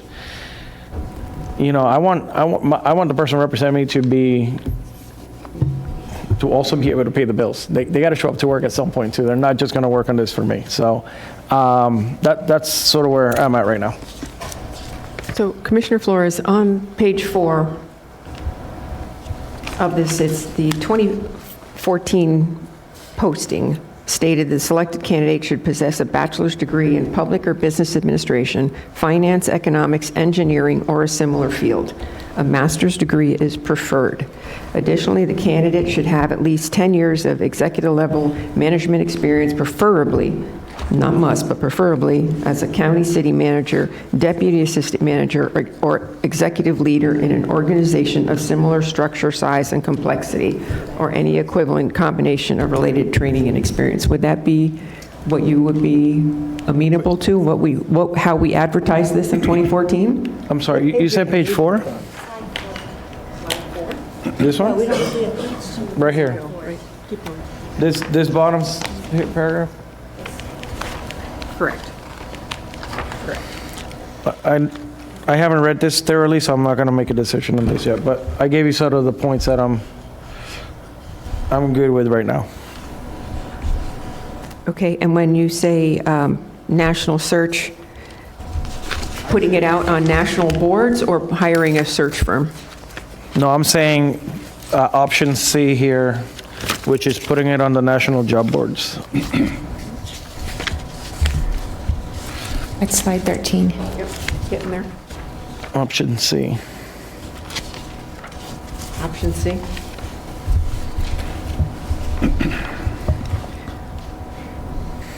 Okay. Anything else you'd like to add? Vice Mayor Baxter. Thank you, Mayor. I do agree with extending the timeline. I don't agree with it being the 30 days. I think a few weeks, especially going from what's already approved from April 1 to, I think we were between the 18th and the 21st, so they come back before us on the 22nd. And then on the 24th, if we had more than 5 applicants, I believe that's when we would be implementing the task force. Commissioner Powell, is that correct? Thank you, Vice Mayor. I have here built out as the task force will be April 22nd under option 2, but you did mention April 24th, and the mayor also mentioned that if we have more than 5 candidates, that would give us time between April 22nd and April 24th to now include that task force, which furthermore, based on what Commissioner Flores said, would also give that task force from April 24th until June 3rd to really whittle down the number of candidates to 5, which would be more than 30 days. And I prefer that. I like that option. So that's where I would lean. I don't really have a preference between the 18th and the 21st. One's a Friday, one's a Monday. I think if we did it by the 18th, it gives staff all Monday to review and bring us how many qualified applicants we have by the 22nd. And I think that's a good compromise in between the two, between the first and the 30 days. It's a few weeks. I think 3 more weeks we're adding on to that. That's just my preference, and those two be eligible applicants. As far as criteria, I made the point last time that I do have a bachelor's in business, but I do feel I learned a lot more starting a business from the ground up. So not everyone's experience is the same. I do support having a bachelor's degree and with a preference of a master's. I don't support narrowing the field because I did like the point that what if that bachelor's degree was acquired 30 years ago? I mean, our bachelor's programs today are completely different, but yet they have years of experience in government that can't be replaced by a degree. I would like to see probably at least 4 years in government. I mean, again, this comes to us ultimately. It comes to us, and we get to decide as long as they are a qualified person, qualified candidate, and we can make that decision. So, I mean, going to your posting, because I think that's what the goal of today is going to be, is trying to solidify this posting and solidify some dates of what these qualifications would be listed in the posting.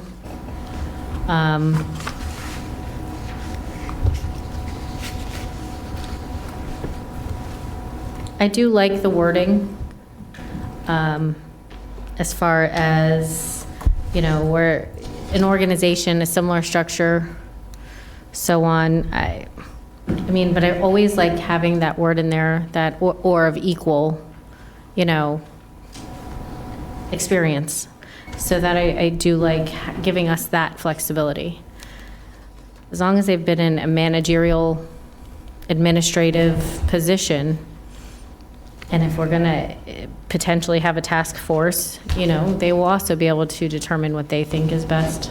Just going through these. And I did like the idea for the job posting to have a range and not just a solid figure. And I was fine with what you posted on the PowerPoint. As a range, right. And then we would have negotiations, if I understand that correctly, once we chose someone.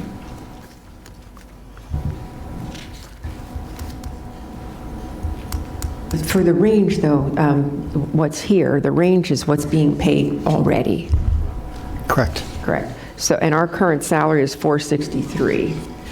So somebody who is going to come in at this position at anything higher than $463 would need to be an exceptional candidate.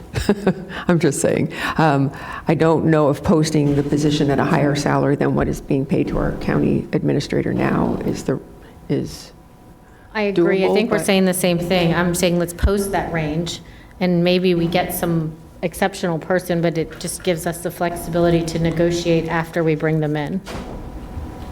Okay. That, again, just my preference of. We could have a posting where salary is commensurate with your background.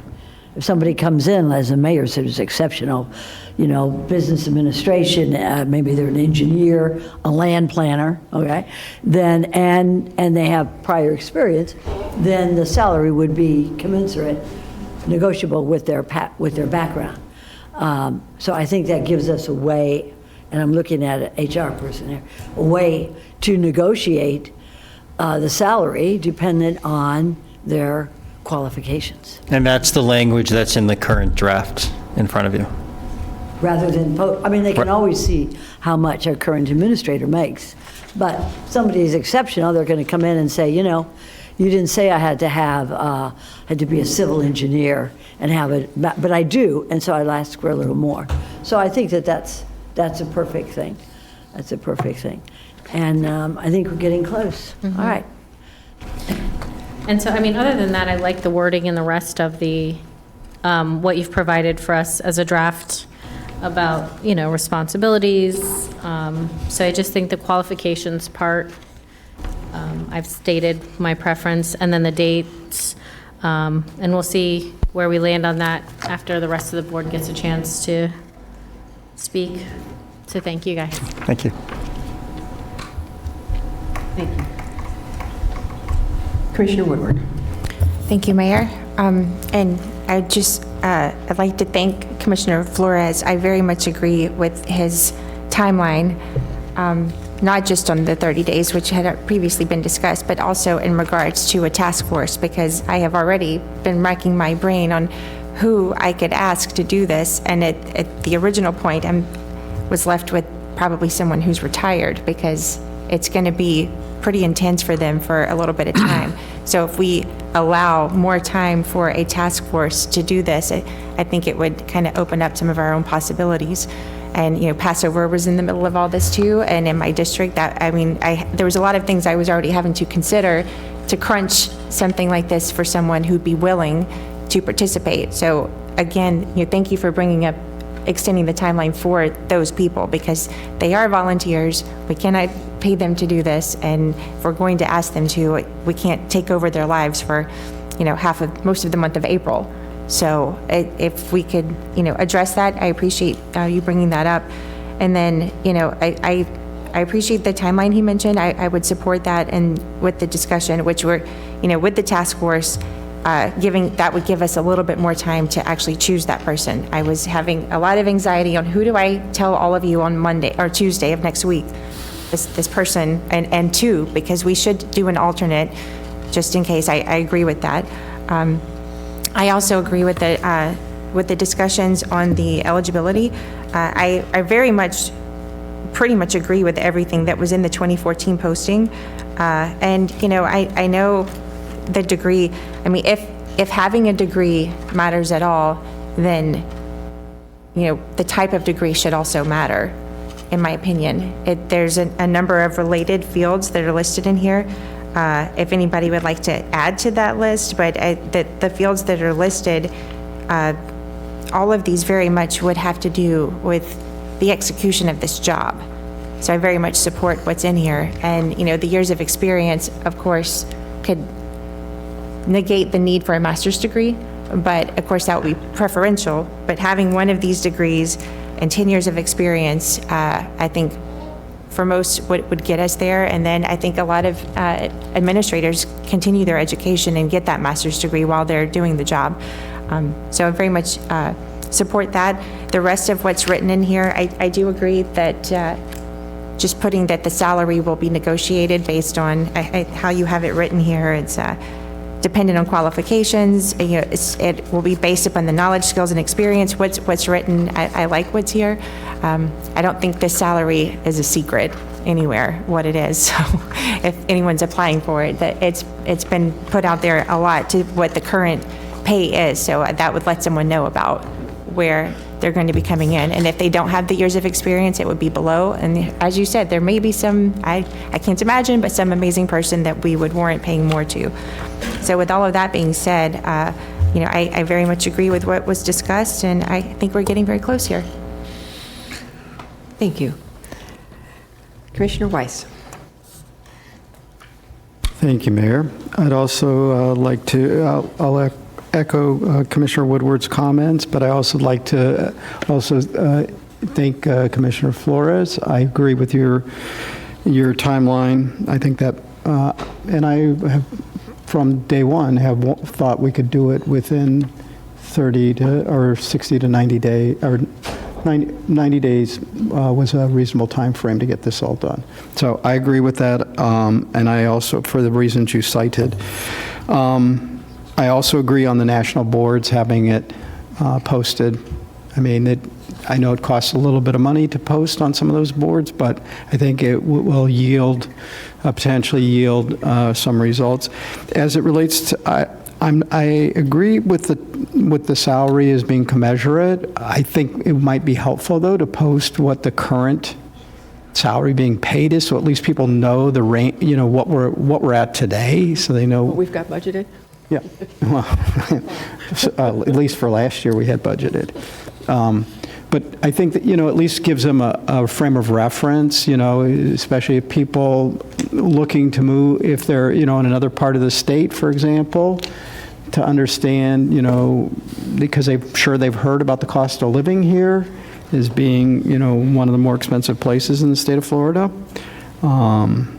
That they have at least a frame of reference, because last thing we want to do is identify somebody and it's what they're asking for is totally not within what we would consider, and that would be a waste of everybody's time. So that's my thought on that, is to try and avoid getting into that situation. And as you said, it is public information, but if somebody, and I'm sure if somebody was interested, they'd probably do their homework, and maybe that's a good thing. I don't know, but I just think it's easier that way. As it relates to the degrees, I go back to what I had said earlier, and I also believe at least 10 years experience. So pretty much what you have in your 2014, although that's one run-on sentence, probably not the best use of the English language or the way we write, but fair enough. I just like to see things written in either bullet points or complete sentences. So. Thank you. Commissioner Powell. Thank you, Madam Mayor. And I think all of the points that the commissioners have made have been well-intentioned and do good service to the people who we serve. I do want to point out that with this elongated time frame, if you look under option 2, number 4, we do have the task force we just spoke about with Commissioner Baxter. We could start with April 24th. The task force would not have to bring back to us 5 candidates until June the 3rd, which gives them more than 30 days. We have a built-in meeting on May the 20th. However, this is where I talk about the flexibility with staff. This is not something that we have to make a concrete decision on. It can be abstract, where staff could work with our task force, because then, remember this has to be a public meeting, done in the open, so whether they're in the chamber or somewhere else that's accessible to people, they could continue to whittle down those applications and present them to us by June 3rd. I think that most of us do agree on what the salary structure is. I think that may be something that we have kind of come, and I don't know, Mayor. I think we're good with the salary. So I think that should be something that we go ahead and say we've got the salary. I do disagree with if anyone who is a little bit can do a little bit of research to find out what our current county administrator makes, but I don't think that we should post current salary of what our county administrator is. That is specific to our administrator. We should keep it in that range, keep the range that Mr. Khan indicated. Other than that, I believe that our first point together that we've kind of whittled down, we can say we've decided what salary should be posted as. I think that's a good starting point. Okay. Commissioner Woodward. Thank you. Just to clarify, in order to do the flexibility that we've been talking about and to consider Commissioner Flores's timeline, which I still have here, I think that we have the ability to accommodate both. Are we allowed to have a special meeting for ourselves? I mean, can we not plan for Yes, a we future can. meeting that doesn't already fall on a board meeting or a workshop or a zoning? We have the ability to actually set that meeting date for ourselves. Yes, we can. So Yes. I would ask if we could, if in order to accommodate Commissioner Flores's timeline, which I very much like, could we just go ahead and plan for a special meeting that is not part of any other meeting? I would say yes, we could. So what are we looking at then? So 30 days from today is actually April 26th. If I may? Yes. According to my timeline, if we do the 30 days, we give them to the 27th, we could call for a special meeting on the 30th or 29th, because we usually meet on Tuesdays.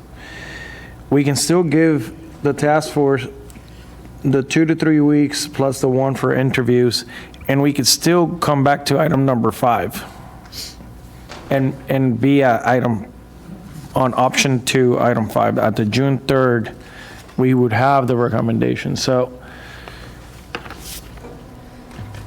that way it gives everybody ample time, and we still sort of fall back to this document.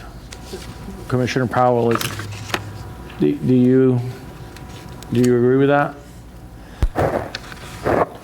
Commissioner Flores, if I will, is well-intentioned, and I agree if it falls within the ability of us to keep most of the dates on target, with us ending with what you all have indicated, expedited time frame. I think everybody's agreed upon that. Here, we would end on, I believe, July the 8th at the most, as long as we keep everything tight that allows us to do that, with the ability, remember, we do have the ability that Commissioner Woodward just indicated, to do special meetings. However, I'll caveat that with this.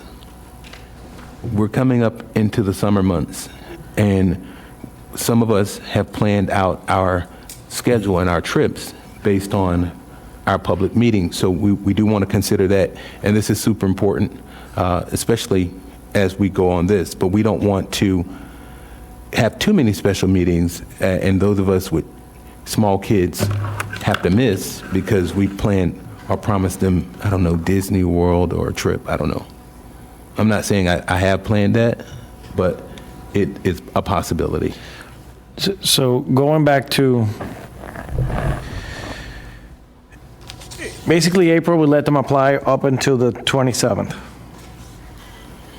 Then from the 28th, I am under the assumption that we're going to field more than 5. I have heard from more than 5 people already who are probably qualified. So I think I'm operating under the assumption we're going with option 2. That means then in May, we give May essentially to the task force to whittle it down, do their interviews, get it down to, and then we jump to bullet 5 under option 2, which says at June 3rd, BCC regular meeting, the task force should present no less than 3 unqualified. So I know I'm sort of airing off, but I'm coming back to that June 3rd timeframe. So that's, I don't, why isn't June 3rd on here? Because you guys went under the assumption that we had less than 5? These dates are based on what was passed last week. Oh, so, this got changed here? This is the June 3rd is added? Yes, that's the updated numbers. Okay. Remember, the conversation was based off of what staff had previously had, which was based on the retirement date of Administrator Baker being on May the 31st. This time frame builds in the idea that we absolutely must, by the time she gets ready to retire, have a interim in place, which is something that should be discussed under separate cover. But this goes into June 3rd. This goes all the way to July 8th, and includes the idea that there will be an interim in place. Yeah. So I guess we're agreeing. Am I not seeing that? I believe where we are right now is we are taking 30 days to go through the process. We're coming up with a time frame in which to have a task force whittle those down, which, Commissioner Flores, you said 2 to 3 weeks. And we could actually give it more if we need to, if we have a ton of people applying. We then, as you said, we would then do 1 week of interviews. Actually, if we do 2 to 3 weeks for the task force and 1 week of interviews, that's 60 days. That takes us to the end of May. And at that point in time, finding an interim administrator, since we already have the applications in place, an interim administrator would be probably somebody within this building. So, and I'm not scaring anybody, I'm just stating the obvious.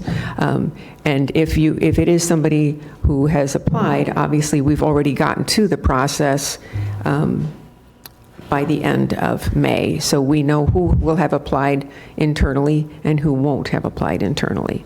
Does that help in your timeframes? So I think we opened the discussion after we received the applicants, and we know who is available to be the interim, so, yeah. Okay. Commissioner Baxter. Thank you, Mayor.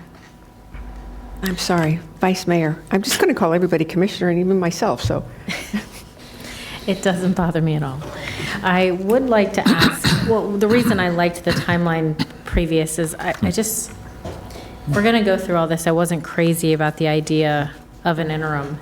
And so with the timeline of pushing this to the 30 days, I mean, is this, now we are going to be required to have an interim?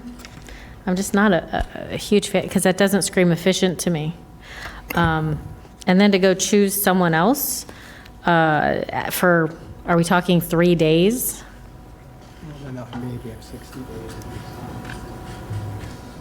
Whoever does get chosen, if they are worth their weight in salt, they have to resign from the post that they're in and give that agency an appropriate amount of time to replace them. And my guess is, basically with this time frame, we'd be looking at another 60 days. So that would be an interim for 60 days. That's it. I think we should give whoever we hire the ability to resign gracefully from the position that they're in. Administrator Baker was kind enough to give us 90 days. Maybe she'll give us 2 months more, who knows?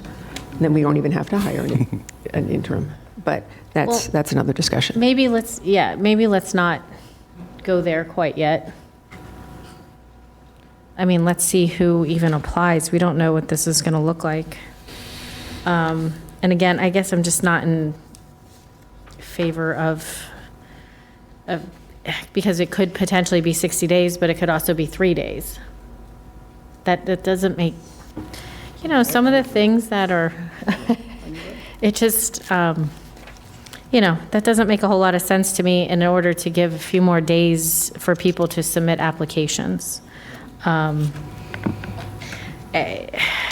So I don't know, I mean, maybe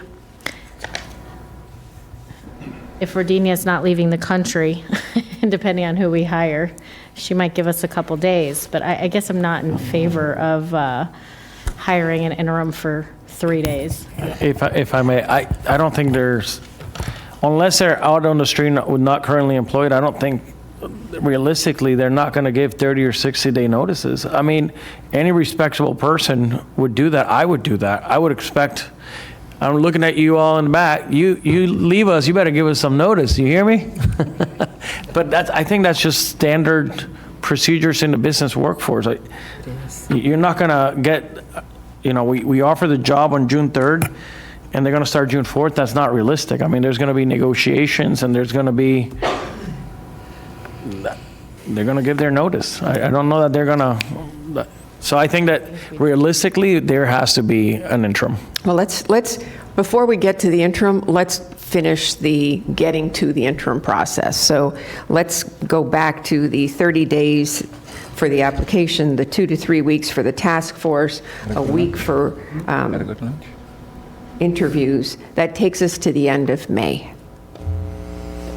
So we've talked about that quite a lot. I know that there's still some more lights on, but would the pulse of the board be that time frame? Because that's the first thing we need to get. Well, Madam Mayor, maybe we could take that one vote at a time then. Let's, poll the board and see where, let's give 2, options and go from there. So the dates I think that have been discussed were the 21st or the 27th. I think those were the 2 days, so that's April 21st or 27th. I'm sorry, what was Commissioner Flores' date? The 27th of April. Could I clarify on what we're doing? That we are not passing another 3-page resolution that was just handed to all of us. So what we are working forward to Well, right now, we're working on how long are we going to advertise this? When are we going to close the advertisement? That we have to discuss this all over again, should we get 200 applications. Then we know what, we're dealing with something different at that point, And we're not going to say, oh, we still got to hold to this June 3rd date or whatever. That's why we're going to do This the is- 2 to 3 weeks for the 2 to 3 weeks for the task force, and then a week for in-person interviews. Even if there's hundreds of applications. I think if there's hundreds of applications, This is, I would ask our HR department to pipe in for the this is moment. what we need to ask, is this That's exactly okay what I'm doing. with our new HR director? I don't want to scare you away. You've been to work here maybe two months, and you did this in Broward as well. Or pretty- Similar. Similar, right? Okay. So that's like in-house in a way? So can you handle this, what we're discussing with these timelines? Well, I'm not sure what timeline we've decided on. Okay, so that's I up to think, the mayor. if I may finish, we were between two timelines, the 21st or the 27th were the two dates that I've heard from this board. So, and that is only to have applications in by. And I think to the mayor's point, let's take this one step at a time. Let's get to then either the 21st or the 27th. Right. And then decide at that meeting what the next meeting date would be, if that's amenable to the board. Okay, so we have phone a friend? No, roll call. Okay, actually, I believe it would be the 28th. The 27th is a Sunday. So the 21st is a Monday, the 28th is a Monday. So let's do a roll call Is vote. that April, right? April And there's 21st no versus April Passover or 28th. Easter in that week, we're cool? Easter's the day before the 21st. Okay. Easter's the And previous Passover is weekend. before. Is the week before. Okay. Okay, so We're set. so With that much time, I would do 5 p.m. Go ahead. So who is in favor of a 38-day application closing on the 28th? I will take a roll call vote for whether you want the 28th or the 21st. Is that okay? Okay. So we're going to take a vote we're going to have a roll call vote on whether you want the application process to close on the 21st or the 28th. Can you please help us with that? Call the roll, please. Commissioner Flores? 28th. Commissioner Powell? 21st. Commissioner Sachs? 21st.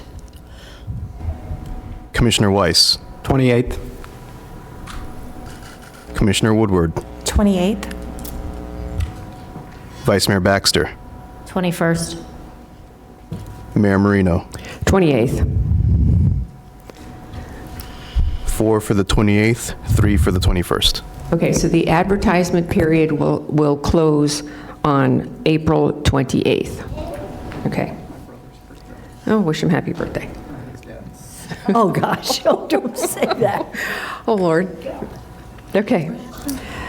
Now, applications will have come in by April 28th.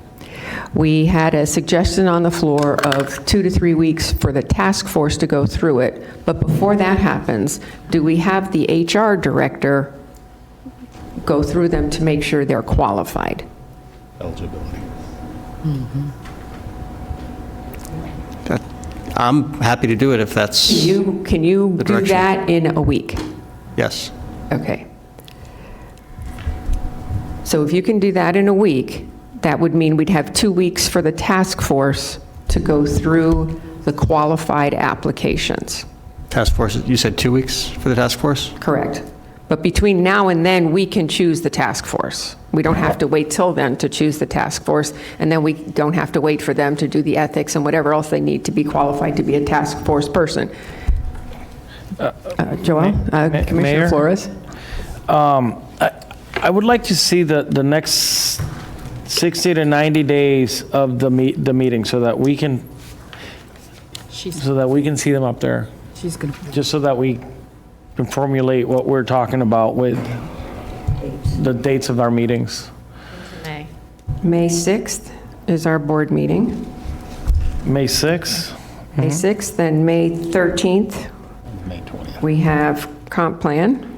And the date that I'm looking at is May 20th.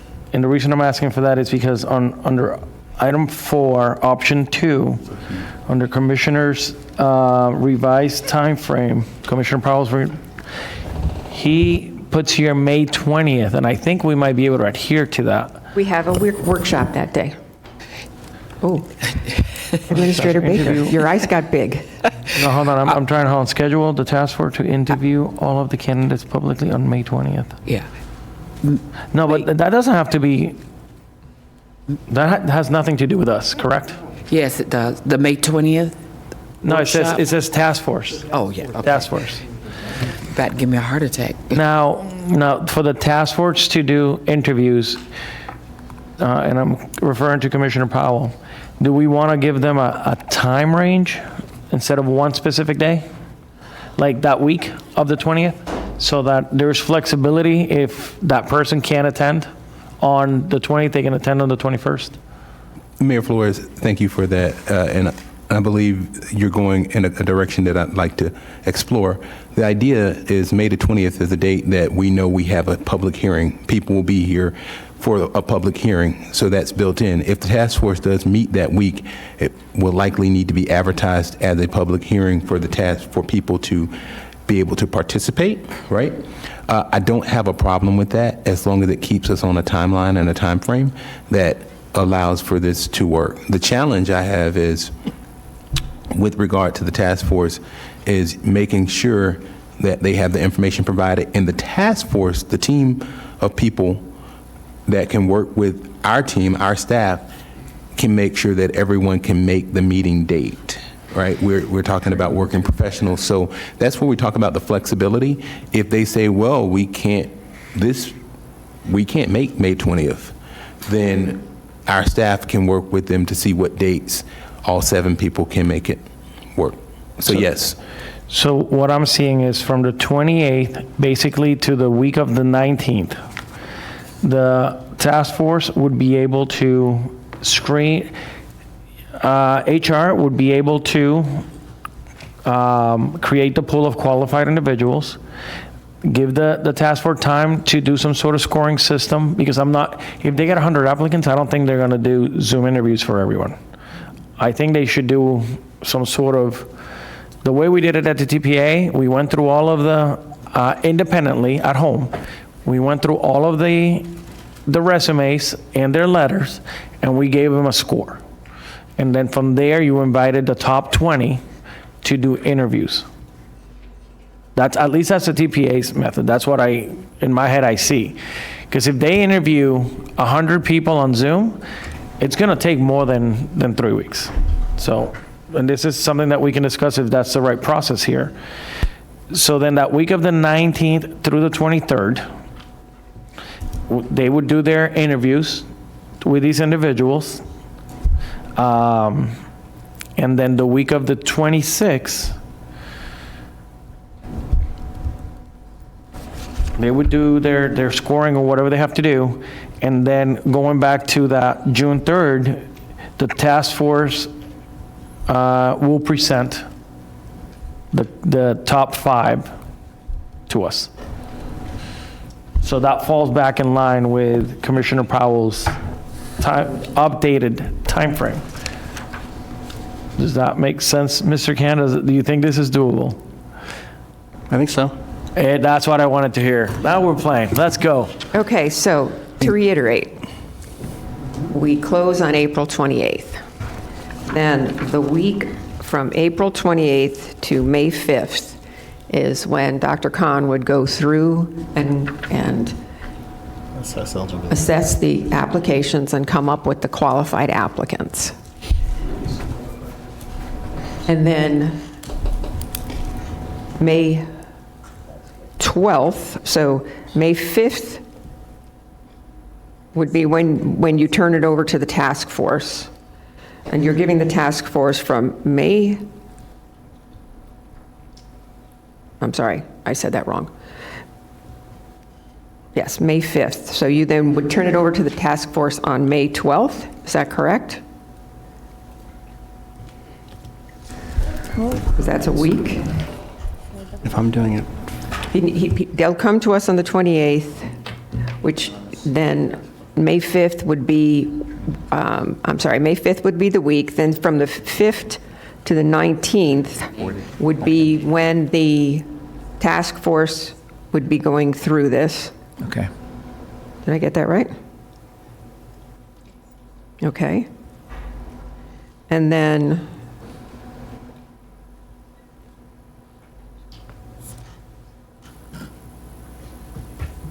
we, as a board,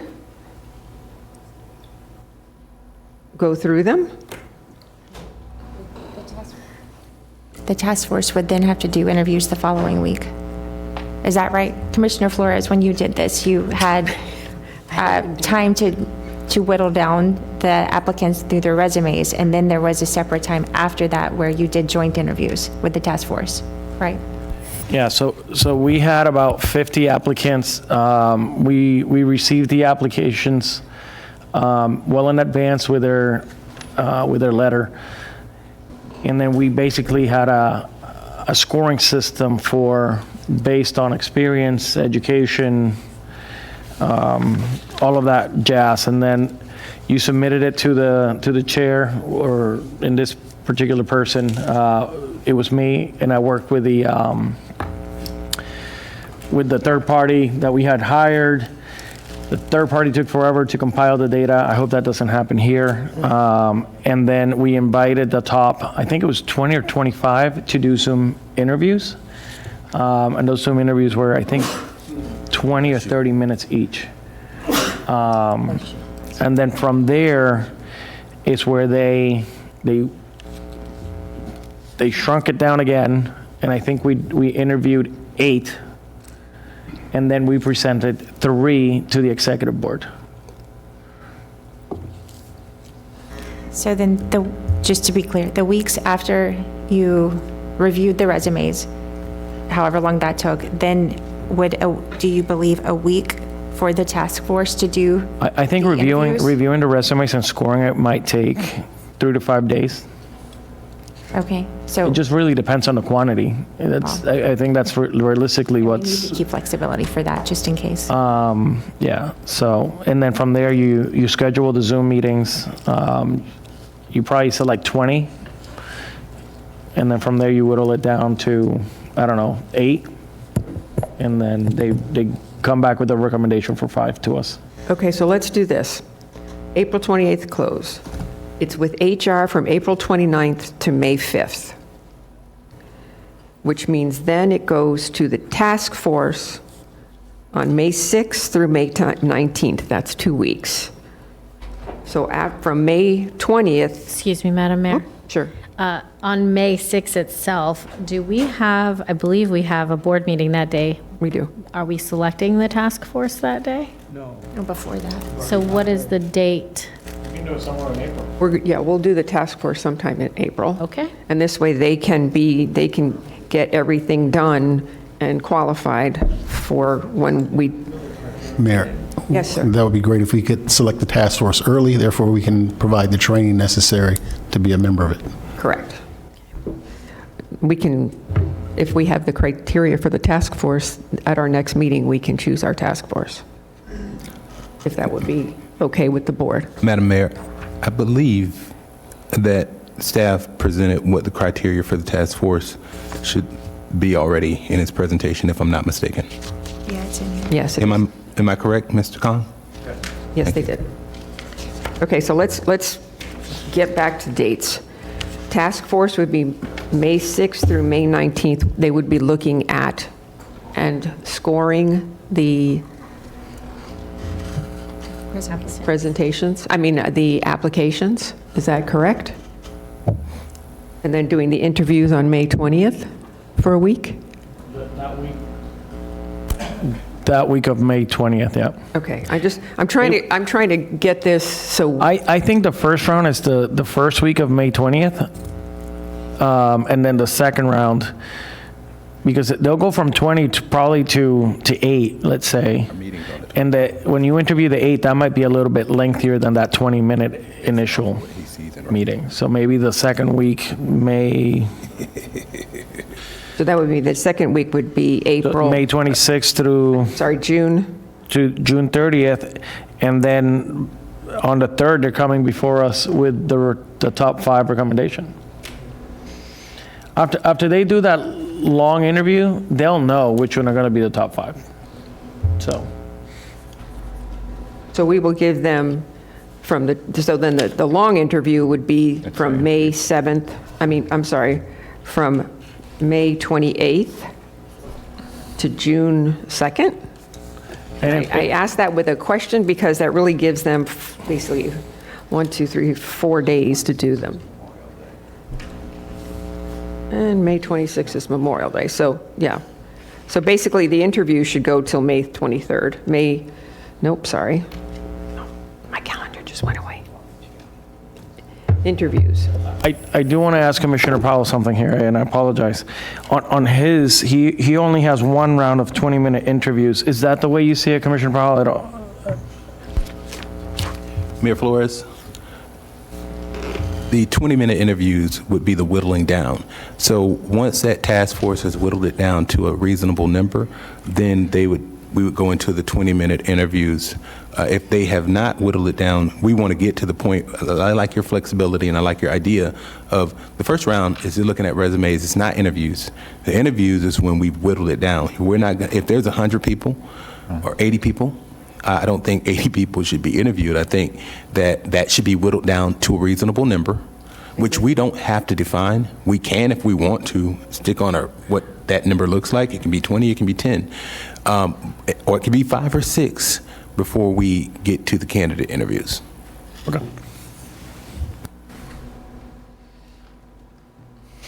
Okay. So the way this timeline is working out, interviews would be from May 20th to May 27th. Is that correct? For the task force. Whether it's 1 or 2 hours. Okay. Keep in mind, Madam Mayor, Yes, sir. what date is Memorial Memorial Day? Day is May 26th. So let's keep that in mind. If there's a way to back out of that and give them a little bit more time to still keep it on track to end on May 20. I have no idea what those numbers are there. I'll pull up my calendar. But Go ahead. I think ultimately they have to bring, the task force needs to know that on June 3rd, they got to bring us 5 candidates. I think we're making a bigger, a bigger thing than it should. We entrust our HR to work with the task force to June 3rd to bring us their recommendations. I think So basically, the task force simplest form. had the task force from the 6th to the 19th goes Basically, through. they have all of May to bring that down to 5. Yeah, makes sense. That's fine. HR has it for a week, and then we give it to the task force for however many days we want to give it to them. Yeah. Because I think item number 5 is clear. June 3rd, BCC regular meeting, the task force presents to us, and people were given the opportunity to have the 30 days. The task force has a month to whittle this down for us. And June 3rd, now, the one thing I do want to go back to is they'll present to us on June 3rd. When are the actual interviews going to be? Is that on June 17th? Yeah, BCC should interview the candidates on June 17th, item number 7. Am I reading this correctly? you're correct, and that is based on one of the dates that we have a meeting. I may have put, it's a special, no, it's not a special, I don't think that's a special meeting. I put special meeting there, but it should be, We have a workshop on June 17th. so that should say at the June 17th, 2025 workshop meeting. So the only thing that I would like, I mentioned this earlier, is a community workshop where the community, not a workshop, a forum where these candidates get to speak to the community and whatever. I think that should be done on June 16th. I think you just give it a, because we're going to know on the 3rd. And so anytime between the 3rd and when we have to make the decision, we interview them and we make that decision, they should be able to go out to the community So we let the candidate go out in the community? Let these guys take care of it. Let them figure it out. Why Right, do but we need to figure it out? I'm assuming, and when we did the search at the TPA, some of these people are going to travel. If we're saying national or they're from another part of the state, I don't know if they're going to be wanting to travel back and forth. If we do that forum on the 16th, then they can, no? I think you can, first off, they don't all need to be together. There's no reason. I mean, it's for the community to meet them. Okay. So I think. This is a big sticking point for you, so if It you is. don't, okay. And that's what I'm saying. We should be as flexible as possible to both accommodate the candidates that we're going to select. So you don't want them all at the same place at the same time? I have If a that's legal, not- if can I ask that's a not- legal question on We this? have, everybody's light is on. Everybody's talking at the So- same time. I just, for the attorneys, because I know it's very important that we ask the exact same questions because we need equal treatment for the applicants. Can we do multiple community meetings and ensure we have equal treatment for each applicant? I don't think, Well, ask the attorney. no, But absolutely not. if it's a requirement for their potential appointment to this position that we're going to have that, I just want to make sure that it's equal treatment for each Well, applicant. but if I may, just before that, let's get back to this discussion that Commissioner Weiss wants everybody to see. This is public meetings, and when we have our meeting with regard to the interviews, Commissioner Flores, that's when the public is here. No, And they're not here? no, that's not what I was saying. That's not what I was No, asking. I know what you're saying, but what I'm saying is that rather than take them out, District Okay. 1, District 2, District 3, this is 7 districts. I think this is the best forum, right here, and they can watch on TV, or, so that if we if we want it public, there's no more public than where we are right now. Vice Mayor Baxter. I was just going to ask a question in regards to Commissioner Sachs's statement, because right now we're deciding whether we want to have the candidates go around to the individual districts or have it right here in front of everyone in an interview forum. Is that what I'm understanding? Because I don't prefer to have them try to go to everyone's district. We have a huge county. Commissioner Weiss, I guess maybe some clarification might be needed, but if so, we can just take a roll call vote on that, and we'll decide how we want that to go. Commissioner Weiss. Madam Mayor? Howell. It would be my pleasure, and thank you for that, Commissioner Weiss, and I think that's a great idea that the public should be involved. Public participation is the most important thing that we do.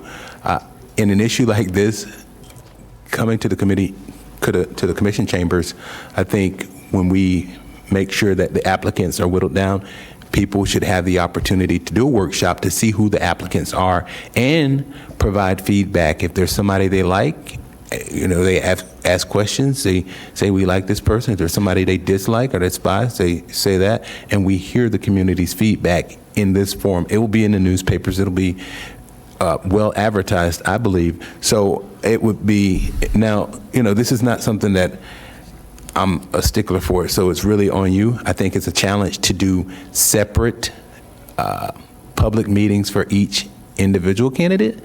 I gotta agree with Commissioner Sachs that if we do it here and it's a public meeting, everybody gets the opportunity to opine. So I get your point, and I understand. I'm with you. Commissioner Flores' siren went off. Morse code. I saw that. I do want to, since we're talking about this, our county administrator made a comment to me just now, and I want her to expand upon this, because I know when FAU just did their search, there was a forum where the students and the community were able to go one night and ask questions of these candidates, and I guess that's what I was seeing. But County Administrator Baker, what were you mentioning? I simply wanted to point out, if we have these individuals come in to interview for us and we send them in different directions, there's some illness on us if something goes wrong. If I recall correctly, when I went through this process, the board, right before the board did all the interviews, et cetera, if I make no mistake. All candidates were outside and the public got to walk around and ask questions, et cetera. But we were all together. We weren't one here and one there.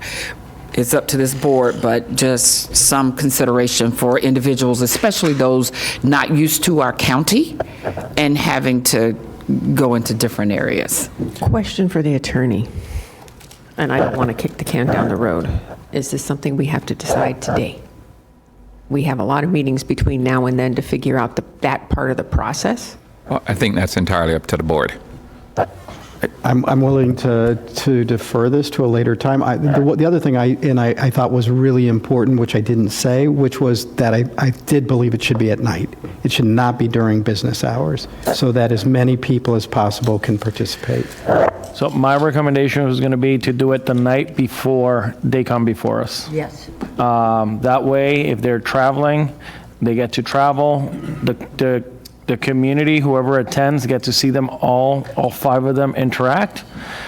If we want to show up and just be observant, we can do that. Or it could even be televised. So we can pick a location where remotely we can see them interact with the public. Maybe they get heckled. Maybe we see them under pressure. No, I'm just kidding. But you know what I mean?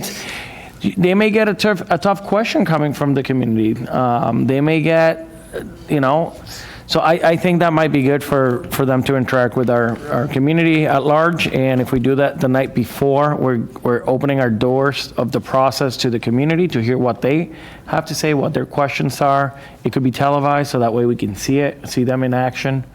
And it also allows the community to be a part of this process. Thank you. Commissioner Sachs, sure. It concerns me to put applicants in front of a town hall. Who's going to run the town hall? And there could be hecklers there from other counties, other places. I mean, in today's world, look, this is the seat of the government, West Palm Beach. And this is the location of county government, where we're sitting today. We are televised. You can see us on computer. You can come here. You don't even have security to get in the building anymore. I mean, if we're not public, I don't know what is. And where are we going to have the town hall? What section are we going to have? I want in my section, says section District 1, District 2, District 3, District. So let's focus, and the mayor is correct, let's focus on one thing at a time. But my opinion is these folks are coming into town. We're going to ask them questions here. We may be here for hours asking them questions. They're going to look in the camera, talk to the people who are interested in our community. And if and it could be like a talk show, they could type in their questions to us. Mayor will be presiding. And let's do this in a public forum, in the public place that is the county seat of government, right here.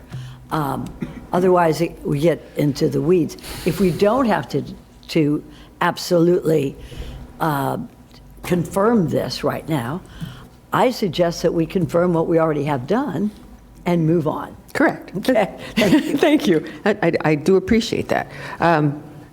Vice Mayor Baxter, I got it right this time. Thank you for getting it right, but I forgot my question. It's been that long. It's all right. It's been a while. So Okay. I am going to defer. Commissioner Powell, then. To Commissioner Powell. Mayor Marino, I want to go ahead and commend you on your recommendation to push this portion to another. We can decide on this outside of the confines of us with this schedule. And I will agree with Commissioner Sachs in terms of, again, having the forum here. We can leave it up to our excellent staff who are sitting before us, but I also want to recommend, in terms of Palm Beach County and being around Palm Beach County, even when I was a legislator, when it comes to facilitators here in Palm Beach County, we've got some of the best, and they are certified. Some of them are credentialed in terms of being able to facilitate meetings. So it can be this staff, or this staff can delegate that to one of the individuals who is used to facilitating. That's just my suggestion, because I know here in Palm Beach County, when it comes to staff and facilitating, we have, and I'm not talking about one or two, we've got quite a few of the best facilitators that I've seen. So thank you for that, Mayor. Dr. Khan, why don't you give us a concise idea of what you think we've done so far that we need to do and how we move on from here? So we know that we know that the period to have this on the boards is until whatever day, 30 days, what we said. What else do you need? Have we agreed on a job description? We've agreed on salary. We agreed on dates. If you want to do a roll call vote on degree requirements and/or field requirements, we might be able to do that vote. So let's go with, I think there were several people that were comfortable with the, I think we also have to make a motion to amend the dates, because technically the only date that we have amended right now is the April 28th. We haven't amended the rest, because even in Commissioner Powell's new proposal, these dates are new and they haven't been amended, so we have to make that amendment, and then the rest of the stuff that Vice Mayor Baxter just mentioned. okay, so may I get a motion to approve the advertisement date to close on April 28th? Mayor, quick question or comment. When we do approve that advertisement date, as we're amending the dates, remember, the goal is to still provide that flexibility to staff as they're going, because it's a long process. So if it doesn't work, they can say, oh, the 26th. We can agree on these dates as an abstract, not as a concrete. Commissioner? Absolutely. Go right ahead. They're here. If these dates are not good for them, Commissioner Powell, let them speak up. So I think we need to just get this down tight. Agree. All right? Get it tight, okay? So if Dr. these Khan. dates don't work with Dr. Khan, speak up. Otherwise, that's what we're doing here, is we're working with you to make sure that everything we do today works with your office. So that's my humble suggestion, is just let's get her done. I'll be happy to make the. I made the I'd be happy to make the motion to the amendment. I made it. Oh, you Would you did? like to second, please? Third? So we have a first for the 28th and a second. So we have a first from Commissioner Woodward or second from Commissioner Flores. Commissioner Baker. So you got elevated. Administrator Baker, did you? I just want to make, I like the definitive direction you're giving us on this. The week that HR has it, we're going to work our rear ends off to get it back to you, but we don't know how many applicants we're going to receive. We have limited staff. I know Dr. Khan is going to work to make this happen, but if not, I'd like to be able to come back to the board to say we've got more than we anticipated. Can we get a few more days? So I think what's important today is to set the closing date. That is April 28th. And We have a that's not a first and a problem. second. Right. Any more discussion on that? None. All in favor? Aye. All opposed? See that motion closes. I mean, that motion carries 7-0. All right, so I'd like to make another motion to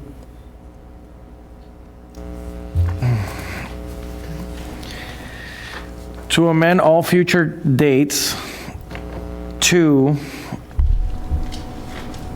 a June 3rd BCC regular meeting. The task force will present no more than 5, no less than 3 unranked finalists to the BCC.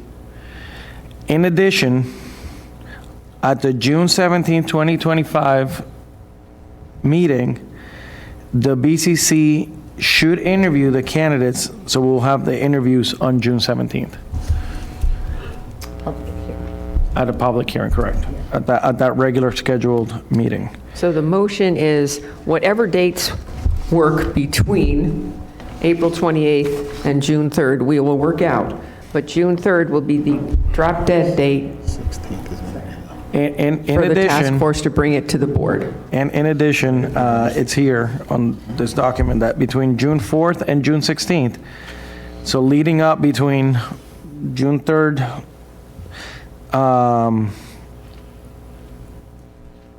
before, obviously leading up to that June 17th, the HR director will schedule private interviews with the commissioners and candidates. So that is my amended time frame. I got a second from Commissioner Woodward. Does everybody understand? Absolutely. Okay. All in favor? Aye. All right. All opposed? See that that motion carries 7-0. And I just want to clarify, I made the motion, but that was Commissioner Powell's work. So thank you for doing that, Commissioner. Commissioner Sachs, did you want to say something? Yeah, I just want to make sure. These applications are public record, right, Mr. Khan? Correct. Thanks. With those one-on-one with commissioner meetings, logistically, we could have 5 candidates coming in from all over the place. Would it be possible to have one day where they do a round robin with all of the commissioners? What So we've done in the past. 1 hour per commissioner, let's say, and then they go to the next office and, Yes. Yes. The mayor will work it out. We'll work it out. okay. Commissioner Powell and Commissioner Woodward. Thank you, Mayor. With regard to those dates, I got 2 questions. Once we finalize the dates, do we need to make a motion to finalize the salary summary? I think we need to do that before we advertise. So Okay. we need to do that today. And then with regard to qualifications or at what a part of the do that process? today, too. I know there's individuals from the public who may want to speak. At what point is that going to, at the end? We have 3 cards. Okay. But right now, what we're doing is we're working through this. Progress. Okay. Perfect. We do have progress. So now we have, in fact, done this, the consensus for the salary was to do a range and not say what the current salary was. Is that correct? Correct. Okay. I don't think we need a motion for But that. what is the range? The range that's in the current counties? You put it down. The range that was in the PowerPoint, Look on this. Yes, that range is what our peer counties pay. page 9. Is that the range? Slide Commensurate down. with the- I know. Yeah. Yes, And there's commensurate a large what number in there. was provided by Mr. Khan. Exactly. And if we would, I mean, we've made motions for everything else. I'd make the motion that we go with what's been provided by staff in terms of the range for salaries, which is shown here, the range between $341,403 to $477,669. Correct. And it would be commensurate on experience. But didn't you also, excuse me, Mayor. Go right ahead. But didn't you also put down there those magic words about commensurate with the qualifications?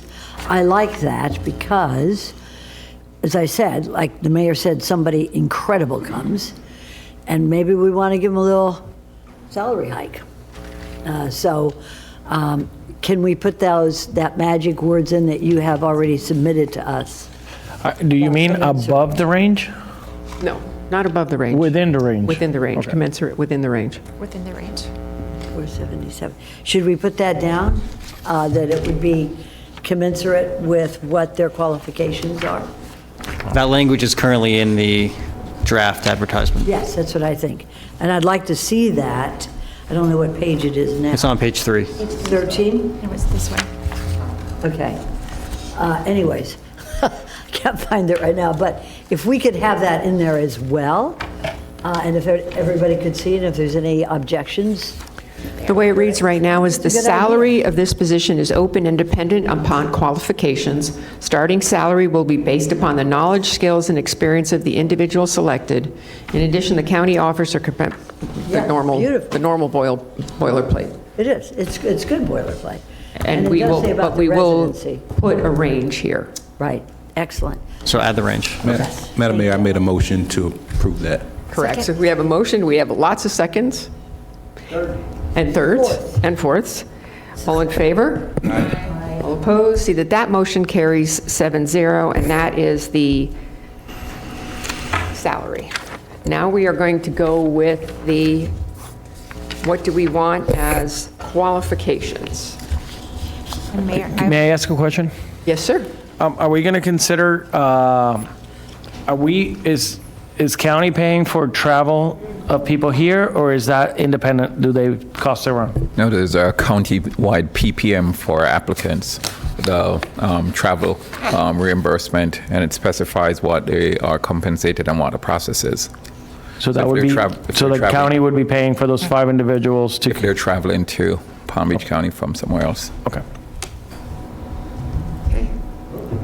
So, minimum qualifications. Commissioner Weiss. Thank you, Mayor. I'd like to move that we use the, what was presented from 2014 as our minimum requirements. second. Okay, I have some lights on. Vice Mayor Baxter? Madam Mayor, I respectfully disagree with Commissioner Weiss because I don't want to narrow it to fields of a bachelor's degree. I would like to keep it at a bachelor's degree and then allow for some, make sure they have government experience and so on and so forth, but not narrowing the bachelor degrees just to those specific fields. Again, because if they were 30 years old, that's going to, if they were not 30 years old in age, but if they were to receive their bachelor's degree 30 years ago, that's not the same as today. And so, again, I just want to make sure we're talking and comparing the same thing. But if somebody has 10, 20 years in government experience, that would more than, I think, suffice for that. So I did like Commissioner Woodward's original thoughts on or equivalent. But I believe today, if we were talking about bachelor's degree, I am good with us being able to decide that, but I think you would prefer it just to be able to narrow it down. Is that correct? Correct. Could I? So- It's could I also ask, important is for there- applicants to know whether they are eligible for the job.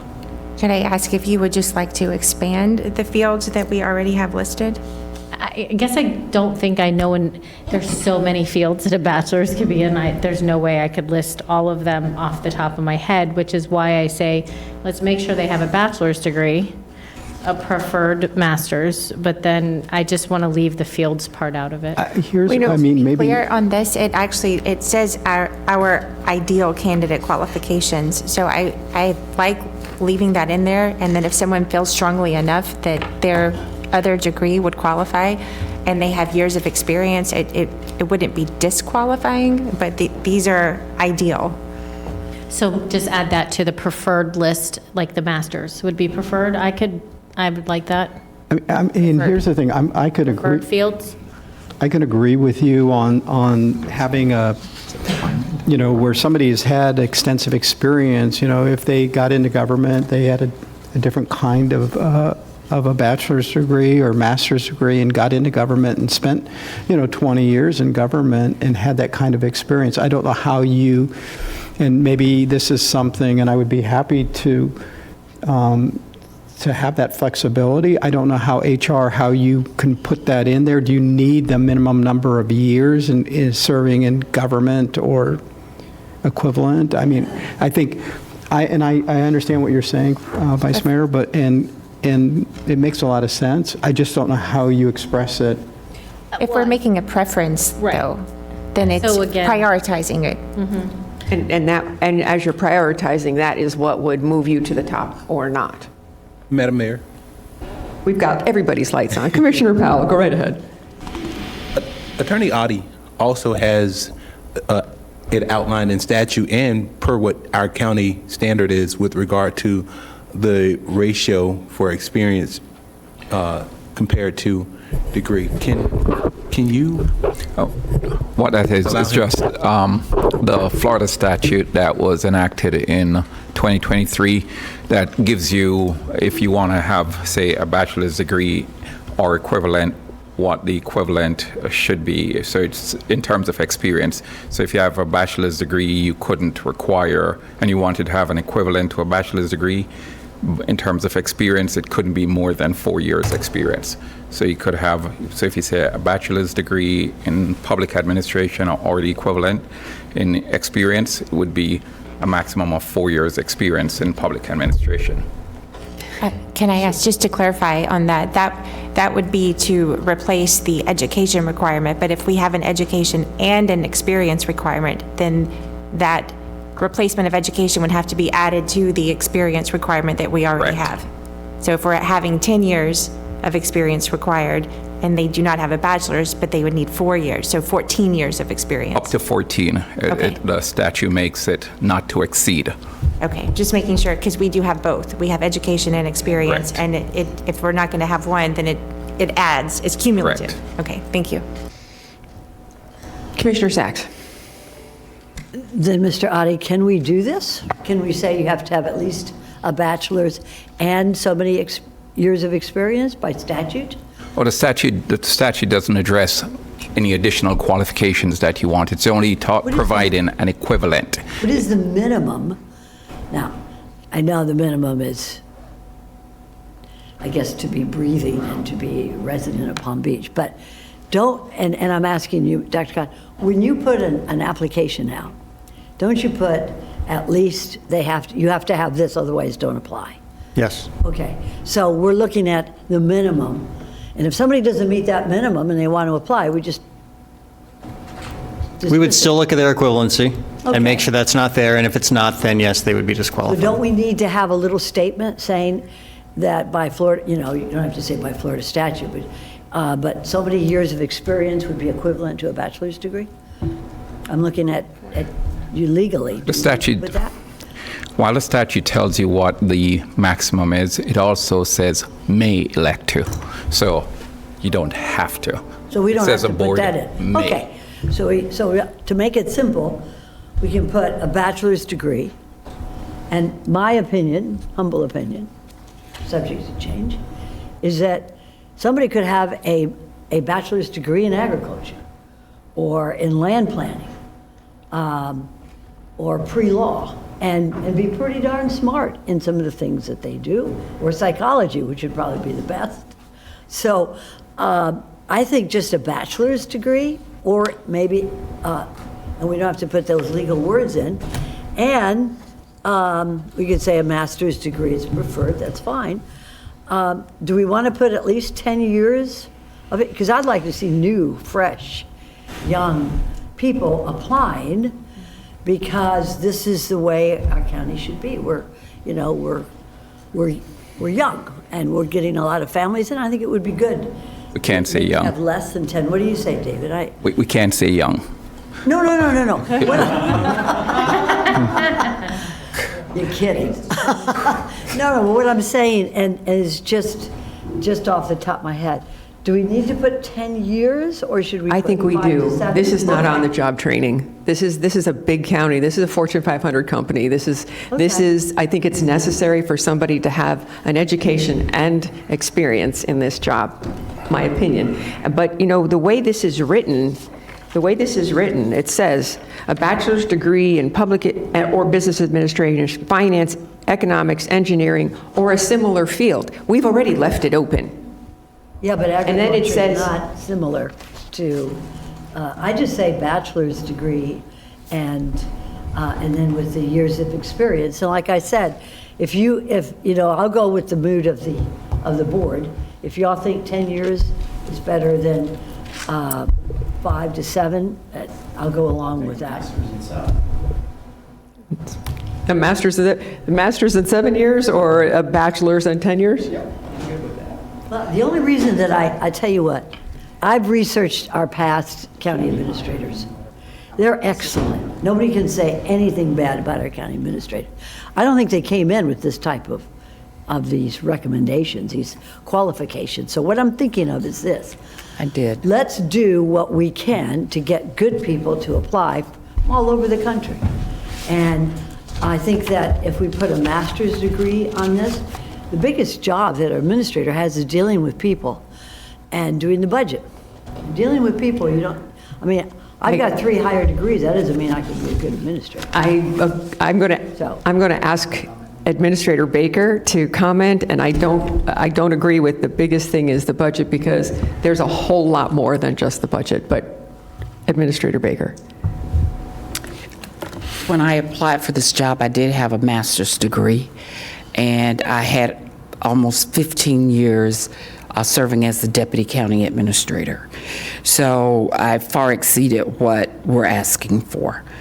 In addition to that, budget is a crucial part of this job, but it also requires that you have a decent understanding of planning, zoning, and building.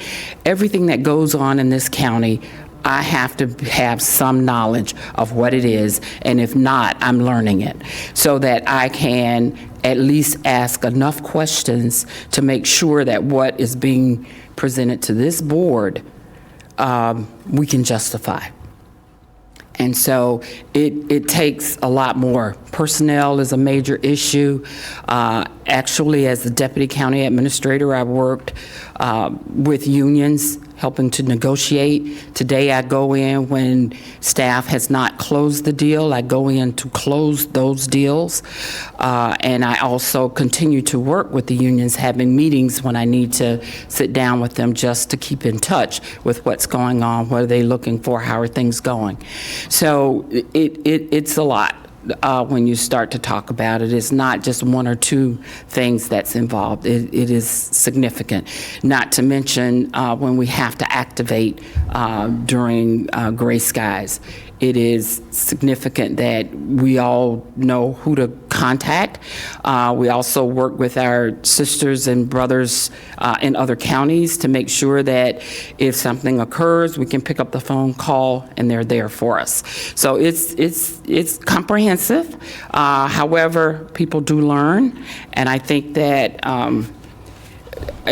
again, I want to reiterate, I've far exceeded what was required when this job was offered. Thank you. Commissioner Woodward.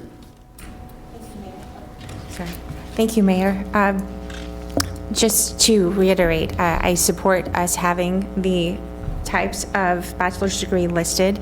If you could word it in a way that Vice Mayor Baxter mentioned, to prioritize or preference those fields, but not that it would be disqualifying, but we would prefer them. And my other question was, you had mentioned in the slide, progressive experience was listed in almost every other agency in the state, as far as, I guess that means moving up in their field. Is that something that the rest of the board would be comfortable with us also adding? And if so, that would be my motion, to have that with you fixing the wording for the preference, and then also that the experience is progressive.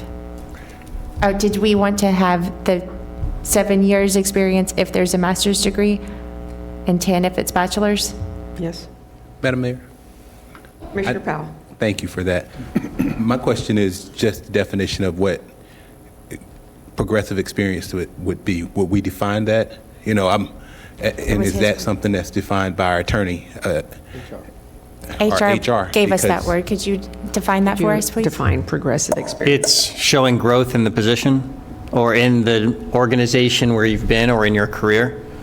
So when we're looking at, let's say, 10 years of progressive experience, you are growing in that period of time. It's giving some room for someone who may not have started as a deputy county administrator, but has grown into that role, for example.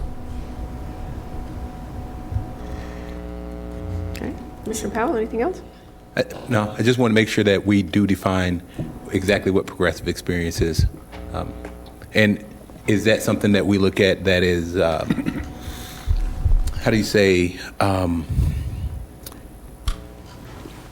interpreted, right? Subjective. Knowing that subjective, right? Because I'm not a part of that body anymore. There's a body that I used to be a part of that passed laws that were subjective and left up to interpretation. So to me, progressive experience may mean one thing, to someone else it may mean another thing. So is that subjective or is it concrete? Do we define that definitively? I think progressive experience would show on their resume. And I think the lack of progressive experience would stand out, where somebody went into one position, never moved from that position, never moved from that organization. You would see them, if they were just in one spot, and they're not showing progressive experience. So it's not defining what it is. It's clearly what somebody who doesn't meet that it's clear that they haven't met it. So somebody may move, and when we look at, sometimes people don't move in a linear fashion either, right? They may move from, one area, maybe they start out in accounting and then they go into information services and then they go into, maybe administration or, something like that. And that to me, so now you're seeing somebody who is well-rounded, but they're moving through the organization and moving up through that organization. This is the Barry Burton. Barry, sorry you're being an example today. He's the new county administrator at Pinellas, so he was hired recently. So he started off as a budget analyst, then he went to director of environmental services, and this was in Hamilton County, Ohio. Then he went to county administrator at a small county. From there, he went to deputy county administrator at a larger county. Then he went to county administrator at Lake County, and then he went to county administrator at Pinellas County. So he progressed up the county administrator chain from smaller to medium to larger. Would that be an example of progressive? Yes. Okay, thank you. And again, in my motion, us adding this, keeping the fields in study, adding the progressive, still making it preferable, not necessarily a requirement, but that these are the preferences, because it will help us narrow the field at some point when we give this to our task force. When they see what the preference is, again, that helps guide it. It doesn't eliminate, but it would help guide the process. So that is my motion for the qualifications. And Vice Mayor Baxter. Oh, so I have a motion from Commissioner Woodward and a second from Commissioner Weiss. Vice Mayor Baxter is going to ask a question. This progressive is going to be a preference? So just to clarify, so bachelor's degree with a preference in fields, a preference of master's, and we're going to do a preference on progressive experience. Right? Yes. And that's the motion and the second? They need 10 years. And 10 years, sorry. Yes. See, and there's where you get me. I think if we're going to do 10 years, we should include the bachelor's degree into that 10 years. So if they have a bachelor's, So the bachelor's degree with 10 years, and Would if they have a count towards master's, the do 10. 7? Oh. That was what Commissioner Weiss had brought up before? Yeah, a bachelor and 10, or a master's and 7.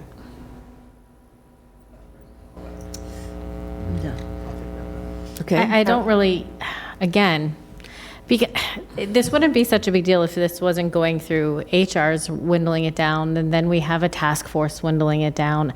I just want to make sure we get all the best applicants to us. And the more strict guidelines we put on this, the less the task force is going to see, the less. Well, to be clear, it says additionally, the candidate should have at least 10 years. It's not exclusionary, but should have. This is This not an entry-level position, not, I No, mean, and I don't disagree. bachelor's degree in 10 years, you're 31 years old. So it doesn't necessarily mean that, that's, just to put that into age, that could be someone of that age coming in here, but it does say should have, it doesn't say shall. It's a minimum. To talk to my lawyer friend here.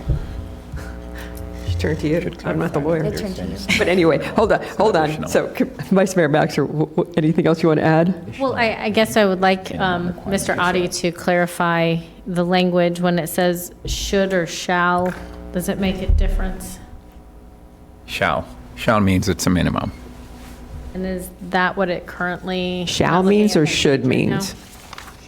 Shall. Okay, shall means, and we have should, so should is more Flexible. flexible. Okay, More- I am good with should. Okay, Yeah.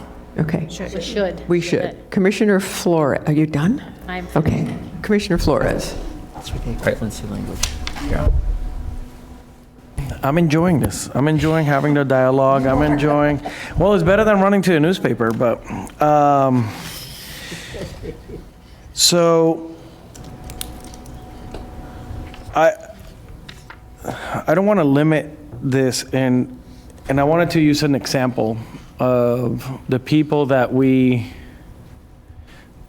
I interact with at a high level. And one of those people is Miss Tammy Fields, Dr. Tammy Fields. She has a law degree. We don't even mention that here. She has I think a policy bachelor's degree. That's not on here. What if you're in public safety? Are you not qualified to? Right, we already. Right, but I'm just going over the specific things here. And then how is similar fields gonna be translated? But I'll just tell you that a law degree necessarily requires a bachelor's degree. Right, but like I mentioned in that example, it's not in one of these preferred. I would say policies would also be a similar field. So it's up to interpretation, that's what I mean. I think policies is very easy to equate with public administration. I think that's, In public safety, would that be? I think public safety could fit too, because that is a big part of the job. Right, my point is, I prefer the word preferred on the specific, on that. That's all I have for this. Thank you. Commissioner Sachs, your light is on. I agree that it should be preferred, and I think that if you look at Isame, she's got like engineering degree, law degree, bachelor's degree, she's got everything. And these are the people we work with in staff. So I think that preferred is good. I don't think law enforcement could be a degree, like I said, agriculture could be a degree, and keep it as open as possible so that we get a full range. I think we're going to have a lot of federal employees coming down here looking for work, and it should be interesting. The pool that we have will be very interesting. So definitely as shall rather than should. It keeps us out of trouble, legal trouble, and it opens it up. Should opposed to shall. Oh, Shall. no, the other way. Thank you. Tired. Should opposed to shall. And I haven't eaten, so. I know, we're all. Okay, you got it. Thanks, Mayor. Okay, so could the clerk read the motion that's on the table? I'm sorry, but could we clarify the motion for those? That's what we were hoping you would do, Commissioner Woodward. Okay, so we are using the previous 2014, keeping the listings that's in here, making sure that we emphasize preference or priority, or I would leave it to you on how to rewrite the paragraph, but making sure that we are listing that the types of degrees are a preference, master's degree is a preference, and that noting should is not shall, should with the progressive experience finish the rest of the sentence. Was that clear enough? With equivalence. Okay. Do we need to add the, Or equivalent. or equivalent experience for the education? Okay. Perfect. So we have a first from Commissioner Woodward. We had a second from Commissioner Weiss. All in favor? Aye. All opposed? See that motion carries 7-0. What left do we need to do for you to advertise? Advertisement's ready. Oh, my God. What was the question? I said, what left do we need to do? He said, we're ready. Okay. Board, thank you very much. This was a well-done, and, oh, yes, we have some cards. That there are people that are, if you're still here, we apologize. It's, you know what? It's a learning process for all of us. We have David Rowe, Maria Cove, and Anastasia Cola. Hi, I'm Maria Cole. I live in Juno Beach. My colleagues left because this took an arduous process. I want to thank Commissioner Woodward and Commissioner Flores for protracting the process. I do think that we deserve to take some time with this. I also want to extend my appreciation for Commissioner Weiss because I do believe that his criteria should be the minimum for which we set forth looking for a commissioner. I've lived in this county for 30 years. I used to pass by cow pastures on my way home to Juneau Beach, and all of that is gone.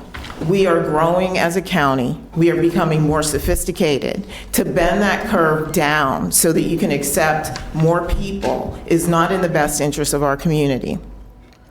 The minimum standard should be the standard set by Ms. Baker for when she became the administrator for this county. To bend that curve to accommodate what I have been reading in the paper looks to me like politics. What I am concerned about is we are lowering our standard and not elevating our standard for the $9 billion, $10 billion budget that we run as a county. It is very concerning to me, which is why I took the whole day to sit here and wait to be able to say this. I hope that you elevate the standard, because we should have a gold standard for who we have as our next administrator and not politicize this whatsoever. That is the reports in the newspaper are the reason why I stayed. It is very, very concerning to me that this has become more political than it has been about competence. We have seen what overconfident and underqualified people have done in the federal government over the course of the last 2 days. We should not be following that standard. Thank you. Thank you. Thank you. Mr. Rowe did put on here, if he had to leave due to work, please to read, I beg you, do a national search. The people deserve the best. Thank you. All right. I don't believe we have anything else on our agenda. I do want to ask if any commissioners have any comments. Mayor, if we may. I'm sorry? Just one point of clarification. Sure. In terms of the task force members, can you tell us the meeting that you'll have those names prepared for us so we can start that process? When's our next meeting? Okay. Tuesday, April 1st? Okay, April 8th will be when we will bring task force members to you. And if we have, well, No later than April 8th? no later than April 8th, correct. All good? Yes, Ms. Okay, Send those I to- do to actually, Dr. Connolly, great. Could you read that for me? The mayor would like to request an off-site proclamation declaring April 26, 2025 as National Poetry Month Youth Summit Day. This will be presented at their National Poetry Summit taking place on April 26 in Riviera Beach.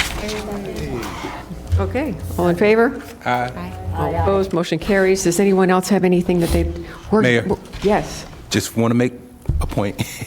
Go right ahead. That's why I made sure we were getting this done. Perfect. Remember, just so people watching and people here know that we outlined this process arduously. Took us a couple minutes, to outline the process. But remember, we do have in the process that if we go through this and we do not find a suitable candidate, that we still have the ability to go with the national search. So we never took that away. We're doing the national search, but I think what you would mean... Okay, never mind. Yeah, we're good.